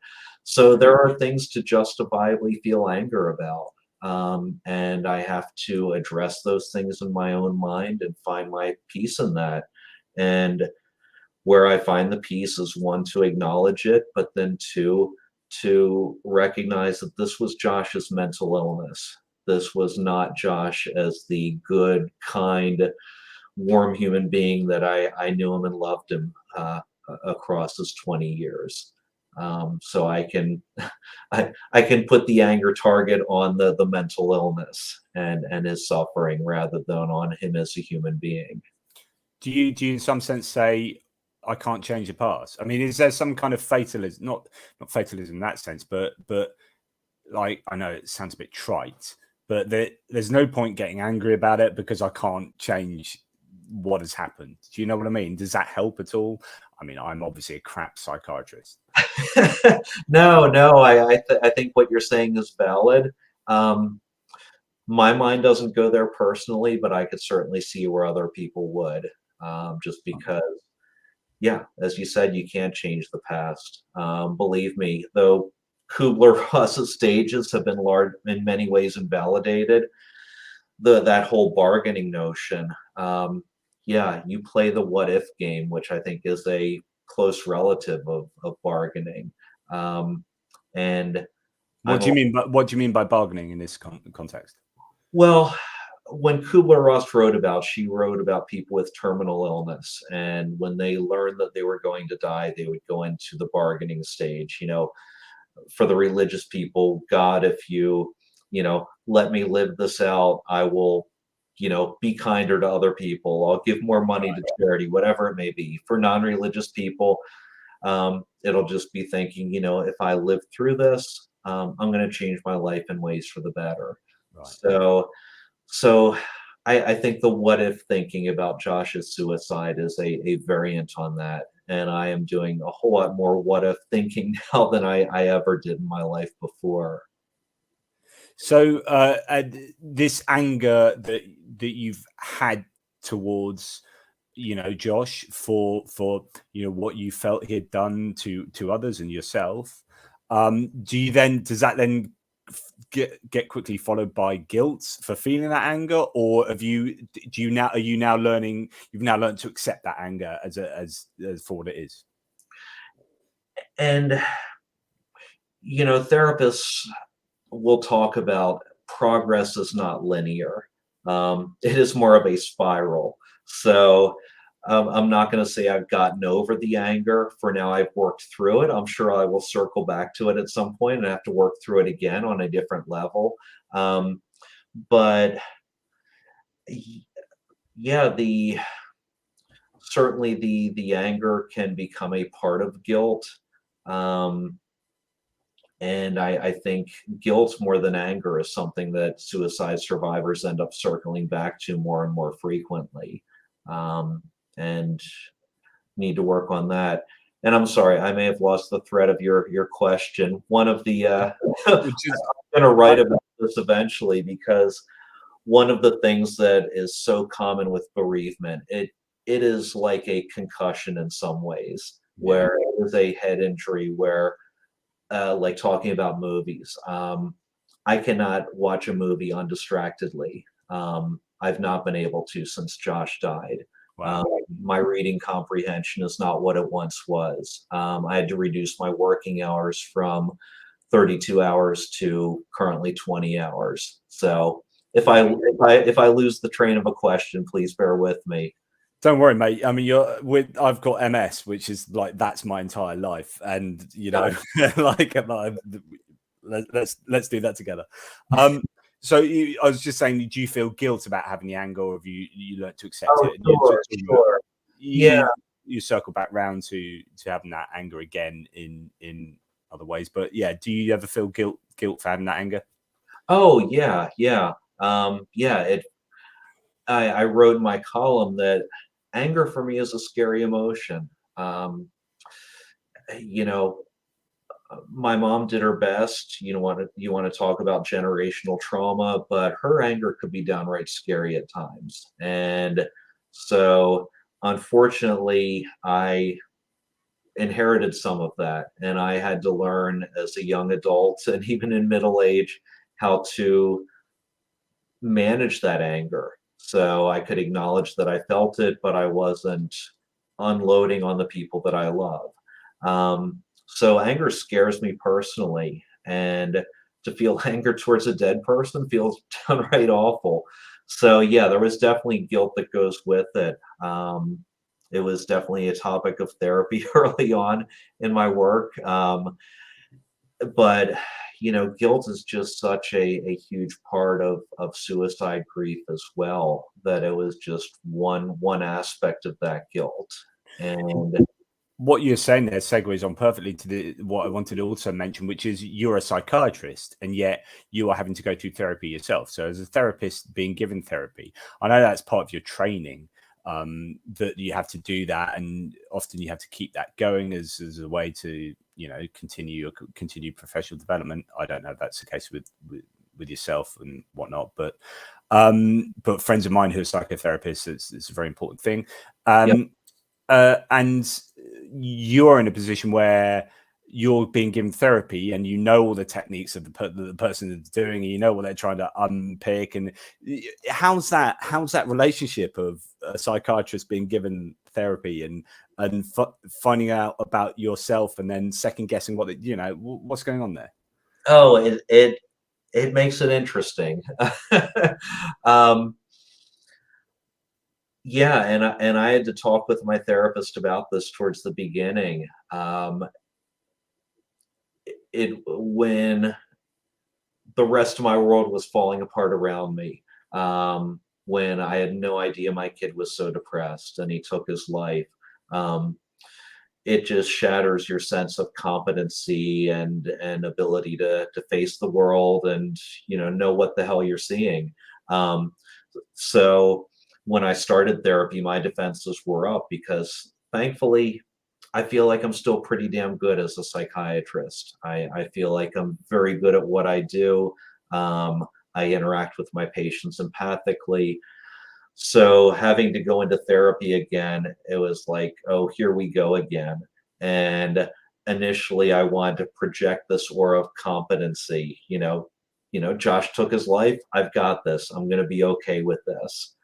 And I had to work on that with my therapist and say, okay, I need to be vulnerable here. I need to admit where I'm struggling, and I'm not going to help myself if I keep those defenses up. Yeah, I bet those times are like, I know what you're doing here. I know what you're doing here. I know that technique. That part actually helps. And back when I went through my divorce with my kid's mom, I got into therapy there, and my therapist was wonderful there, where he really instilled a notion of playful curiosity when it comes to your emotions and reactions. So you're not dead set serious that, oh, this is how I feel, this is terrible, this is awful, where you can kind of step back, not in a dissociating way, but just in a way of curiosity and say, okay, why did I think the way I did here? Why am I feeling this way? So that helped me in this round of therapy a decade later, where if she challenges my perfectionism or looks at that guilt and self-criticism, I have an ability to step back and kind of laugh at myself or be playful with that in ways that I could not have earlier in my adult life. I always think that it sounds a bit conceited, but I always think that I'm pretty good at questioning myself and my own, because I'm always interested in why. And I don't know if this has become much more prevalent since becoming a skeptic, right? And since being so obsessed with finding out why things happen. Like that's pretty much sums me up. I'm obsessed with understanding why shit Very, happens. very relatable. Yeah. And then when I do things that anything, then I think, why did I do that? If I post some self-congratulatory thing on Facebook, which I'm very often do, and I'm sure you'll know, but it's all part of branding and marketing. But sometimes I go, why did I feel like I needed to do that? What and like I love that. I love thinking about my own self in the same way that I think about other people, and like I psychoanalyze other people. Go, they did that because, but actually, I find it really helpful to do with myself. But as a psychiatrist, of course, there's a whole other level that you can self-analyze. Yeah, you even, of course, we have terms for everything. But in the realm of psychiatry and psychology, it's what we call transference and countertransference. The patient brings to the therapeutic relation what we call transference, where the the ways that they interact with their present significant others, the way they interacted with their parents growing up. They bring some of that baggage to the relationship with the therapist. And on the flip side, as therapists, we carry countertransference with us, where certain patients will push our buttons more strongly than others and trigger our defenses and trigger emotions that can either be very favorable or unfavorable. And part of learning to be a therapist is that those things are not inherently good or bad, but we have to acknowledge them and work on them in our own heads so we can be as effective as possible. Yeah, my friend who's a psychotherapist was telling me about that, actually. Yeah, interesting. So as we draw towards, meander towards some kind of conclusion, we haven't talked about religion or lack of religion and how that has played with your sense of loss, and how it's either been easier or more difficult to cope given your present worldview. What do you think secular humanism, and you are big on calling yourself a secular humanist and not an atheist because that's a positive worldview as opposed to just a declaration of the lack of God. So you know, you've got this positive idea of a moral life and life without God. How has that either helped or hindered coping with your son's suicide? Yeah. I think all in all, it is on the positive side of the ledger. But let me start with a couple of the negatives. One, I would freaking love to believe there's an afterlife. I would love to believe that I will see my son again, and it pains me to no end that when he left the house that September morning, that's the last time I'm ever going to see him. In addition, we could talk religious macroaggressions and microaggressions. Josh's mom created a religious memorial service that she only invited me to as an afterthought. So that was kind of problematic, especially when Josh is an atheist. I think that's really kind of awful. Awkward. Yeah. But it is really freaking nice that she had a church community who was embracing her and provided the structure for grieving. It is tougher as a secular humanist. You create your own rites and you create your own rituals. But on the plus side, those rituals become a whole lot more authentic and personally meaningful. Because they're delivered and enjoyed intrinsically in their own right. It's not like a ritual that people, you know, you're just following some kind of ritualistic thing. Tradition. So the choices I made were much more personal, and the ones I made in conjunction with my wife Jessica and with his siblings. We created a memorial service, if you will, that opened and closed with two of Josh's favorite songs. When they came out to spend time with me after Josh died, we got tattoos together.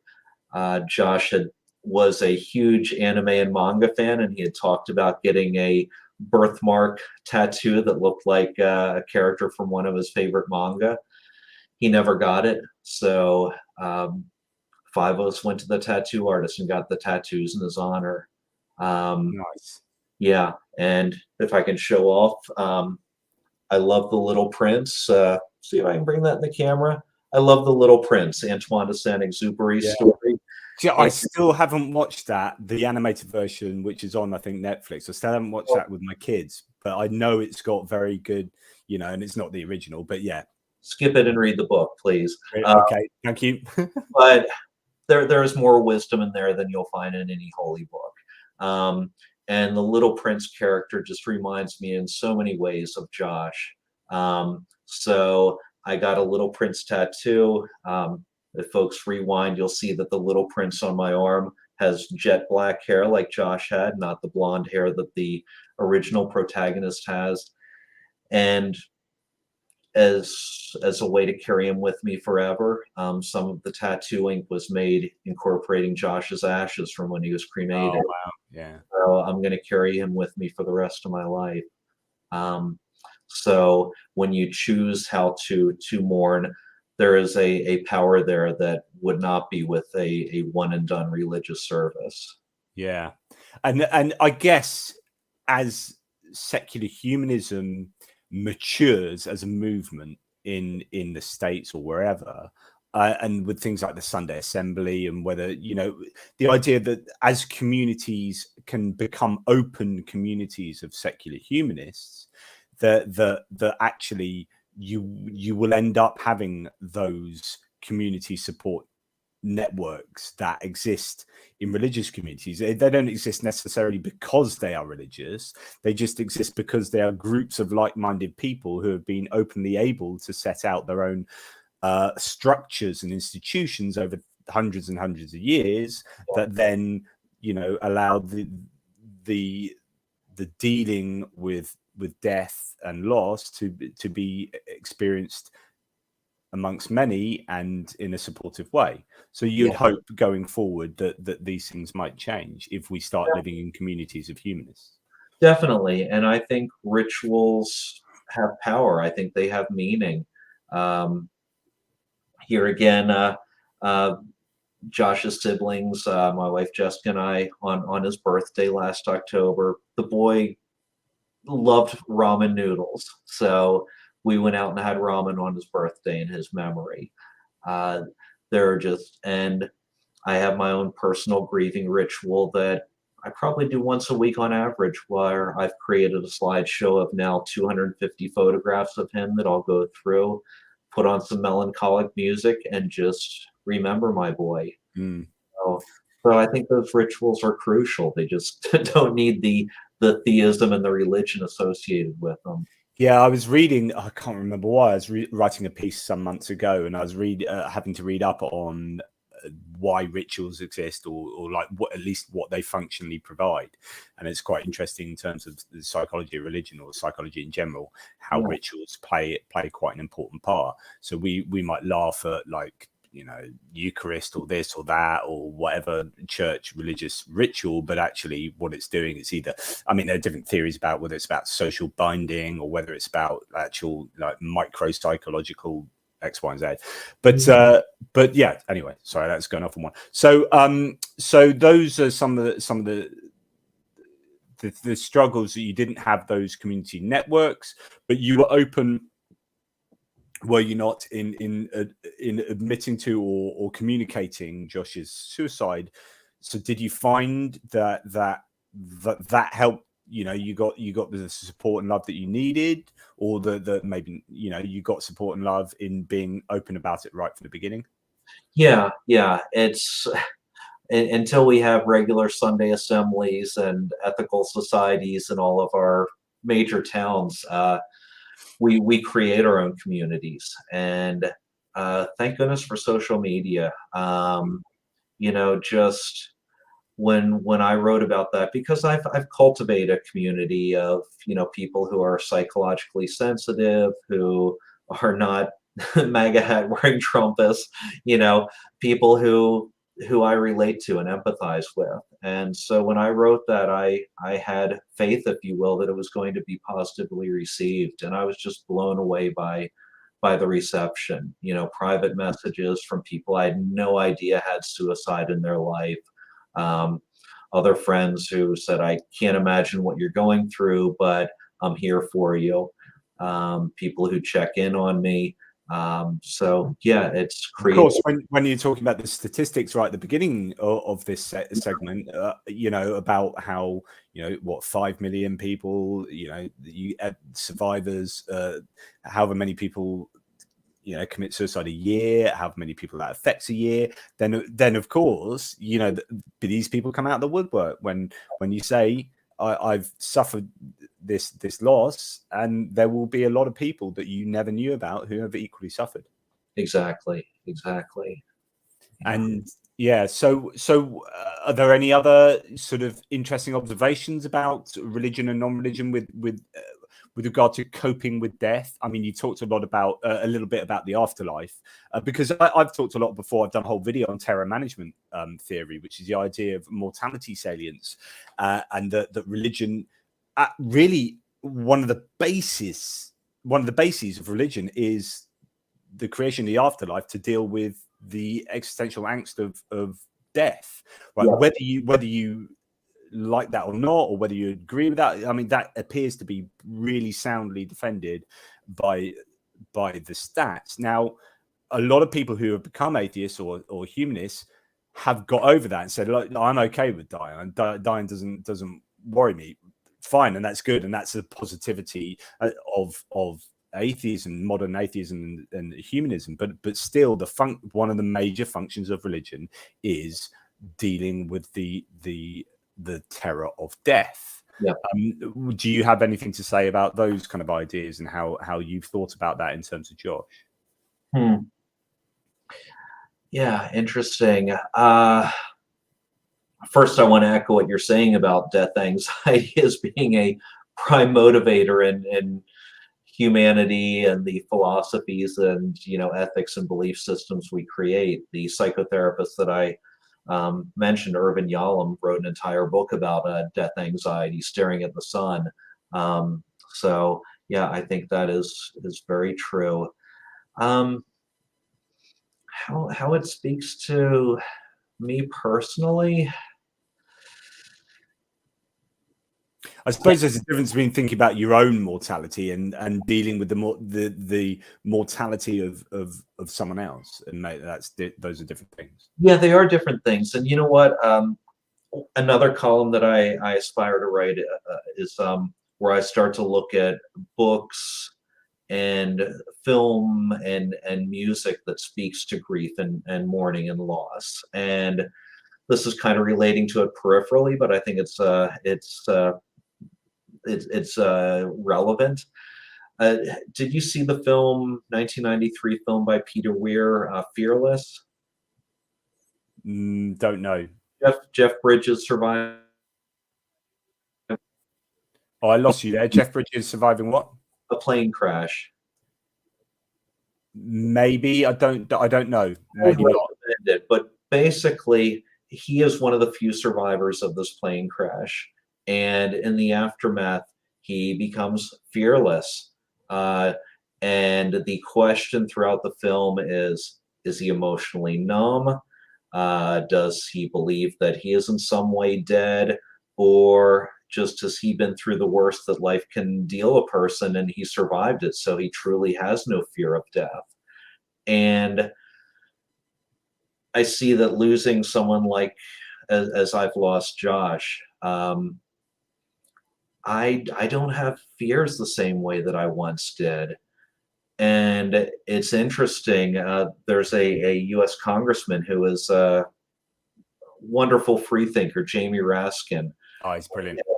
And he lost his son to suicide in December of 2020. And he talked about this very similarly, where he was in Congress when the attempted coup happened on January 6th. And he thought to himself, I've been through the worst that a person can go through. I'm not afraid right now. And there is a very similar thing. I don't think death anxiety was a huge thing in my brain beforehand, but I don't fear it at this point. I think when you're faced with mortality and a grief this intense, it alters your perspective in massive ways. Well, I mean, I for one look forward to reading what you have to say, and I really do need to read more of your stuff. Goodness me, time. Time. But I think you've obviously suffered in an incredible amount, as have your family. But being able to put your thoughts down, in your column at OnlySky, I think it's hugely important, obviously for yourself, but also for other people. If it's, as we draw to a close, what would be 3 pieces of advice you would give to? Let's do 2 of these actually. 3 pieces of advice really quickly that you could give to someone who would be in the same situation as yourself? So someone who has lost someone else to suicide. Absolutely. Yeah. First off, I would say be kind to yourself. And this covers a number of the areas that we talked about in terms of guilt. And this is a process, of course, but sadly, we cannot impart our life force to someone else. We are ultimately powerless as to what someone chooses to do with their life, up to and including suicide. So be kind to yourself. Also recognize that your emotional and mental resources are not going to be what you're accustomed to them being. So pace yourself when it comes to life and work and relationships. If there are people in your life who are not constructive and helpful, don't be afraid to cut them off temporarily if need be. You need to care for yourself at a time like this. So be kind to yourself. Two would be avail yourself of the help that is out there. I'm not going to say everybody who goes through a suicide needs to see a therapist. I've yet to encounter someone who has not benefited from it. So if you can get professional help, please do so. I know at least in the United States, there are suicide survivor support groups, and my wife and I have found it so valuable to be a part of that every other week. Part of it is that whole notion that we see ourselves in mirrors of other people. Yeah. And seeing ourselves in the other people in the group and seeing these are really good, kind human beings. They did the best for the person in their life. It helps you to reflect some of that kindness onto yourself. Yeah. And just, it is so hard to talk about suicide, with your neighbors, with your coworkers. So having people who have been there, suffered that is invaluable. And then thirdly, I would say, make sure you're doing the basics. Now is not the time to change your eating habits irregularly. I found that grief and just getting your adrenals working overtime, you're going to be hungry, you're going to be thirsty. So tend to basic nutrition. Getting out and exercising daily, going for a 2-mile walk, ensured that my sleep would stay on track through all of this. So daily exercise. Have healthy sleep hygiene. Sleep hygiene, big time. Yeah.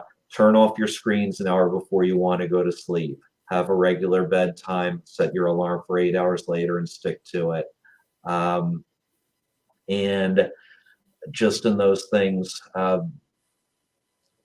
staying away from or being careful at least around intoxicants.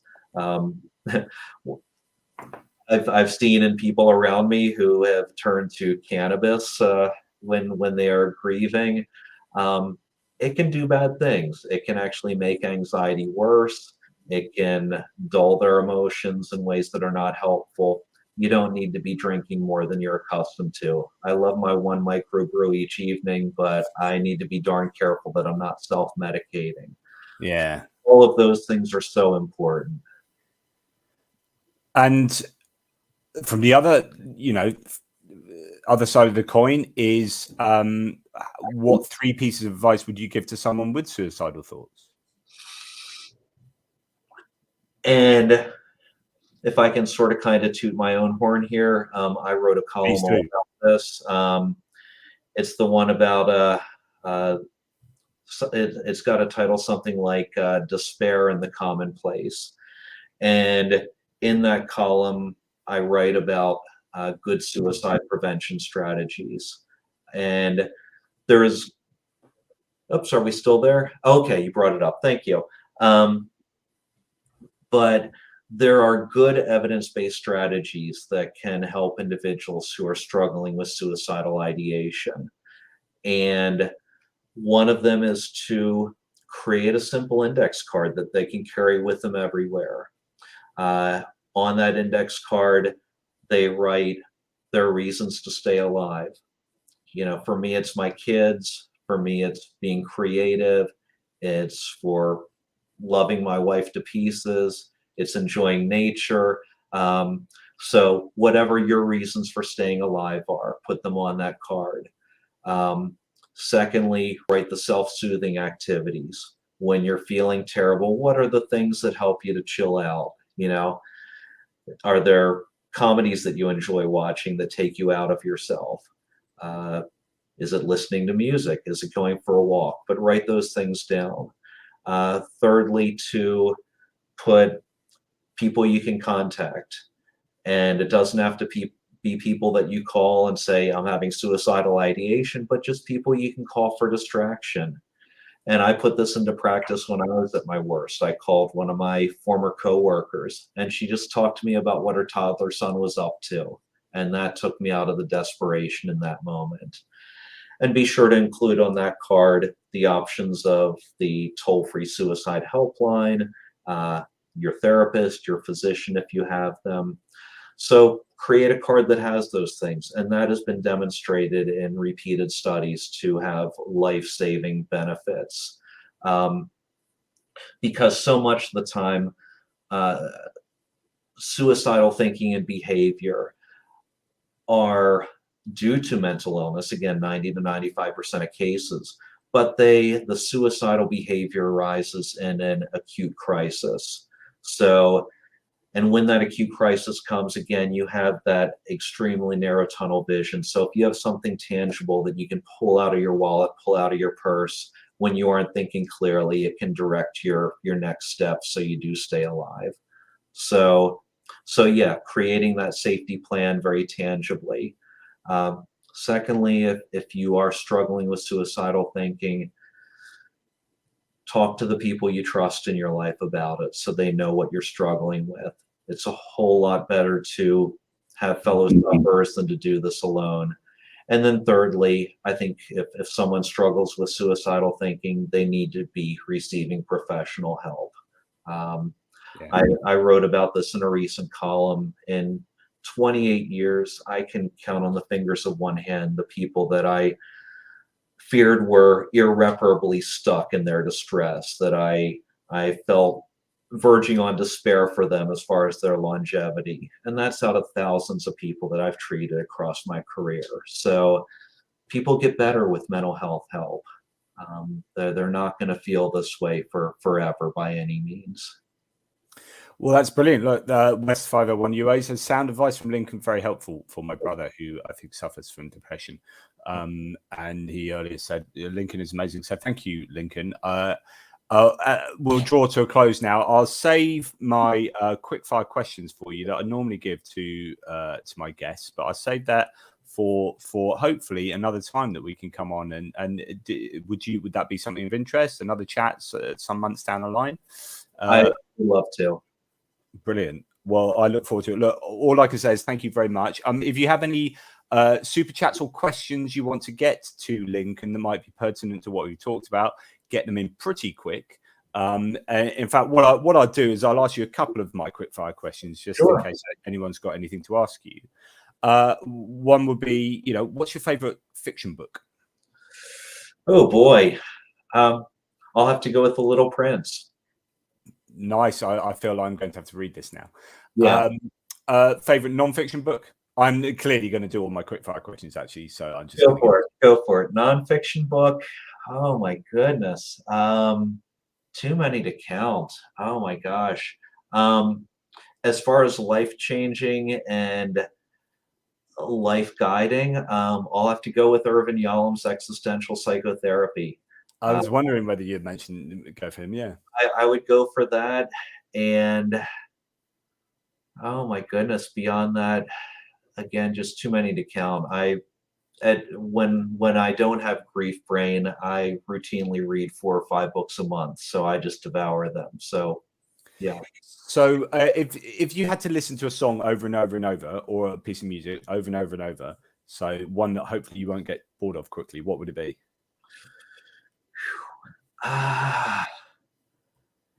Problem is you will hate it eventually. Well, Josh and I, our favorite band is and was the same, a Finnish symphonic metal band called Nightwish. and they do a 24-hour symphony of evolution called The Greatest Show on Earth. I can listen to that again and again. And then I'm also a huge classical music fanatic, and I could listen to Chopin's nocturnes over and over again, and I don't think I would ever get sick of them. I'm sure Nightwish. I went through a phase of listening to reaction videos of vocal coaches to singers, to like rock songs, or like Pearl Jam's Black, played their acoustic or whatever. And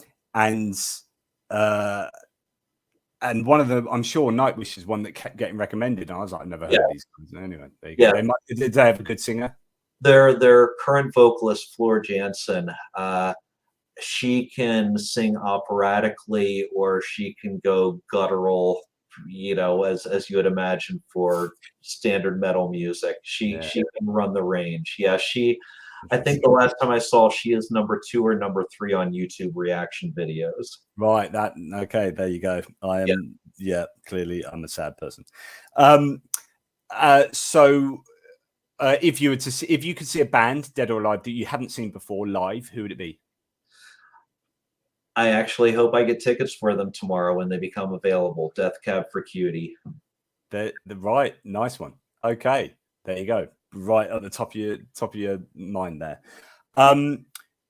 Last Supper, you are just about to be executed for treason, for atheism, by the overlords of the religious right in America. But they do grant you a Last Supper. That's nice. What food would you want to have as your last meal? This is surprisingly easy. I would have a beer from the Portland brewery Great Notion. Nice. They are freaking phenomenal. I would have a nice plate of poutine. Yay, Canada. And for dessert, I would have a Nanaimo bar. A what? It was developed on Vancouver Island in Canada. It is just dessert perfection. It has a chocolate crust on top. It's got coconut and then a graham cracker base. Sounds good to me. And the final question for you is, you are just about to have your face eaten off by a zombie. You're thinking that's probably not a good thing. So you make a dash for it, and you get down into your pre-prepared zombie apocalypse shelter, because you are a prepper. And you're allowed to take 3 people with you. They're not friends or family, just 3 people from either dead or alive. What 3 people would you take to spend a month with you in a cellar? Oh my gosh. That's a tough one. They can't be friends or family. Sorry about that. Well, and I feel bad saying that, because you want to say someone like Josh, but and I do. Do you know what? Yeah, you can take. You can take. Okay, no, I'll play by the rules. Let me see. There is a great podcaster on classical music. His name is Joshua Weilerstein, called Sticky Note. The guy is a freaking encyclopedia of classical music. I don't think I would get bored picking his brain for a month. So Joshua Weilerstein. Let me see.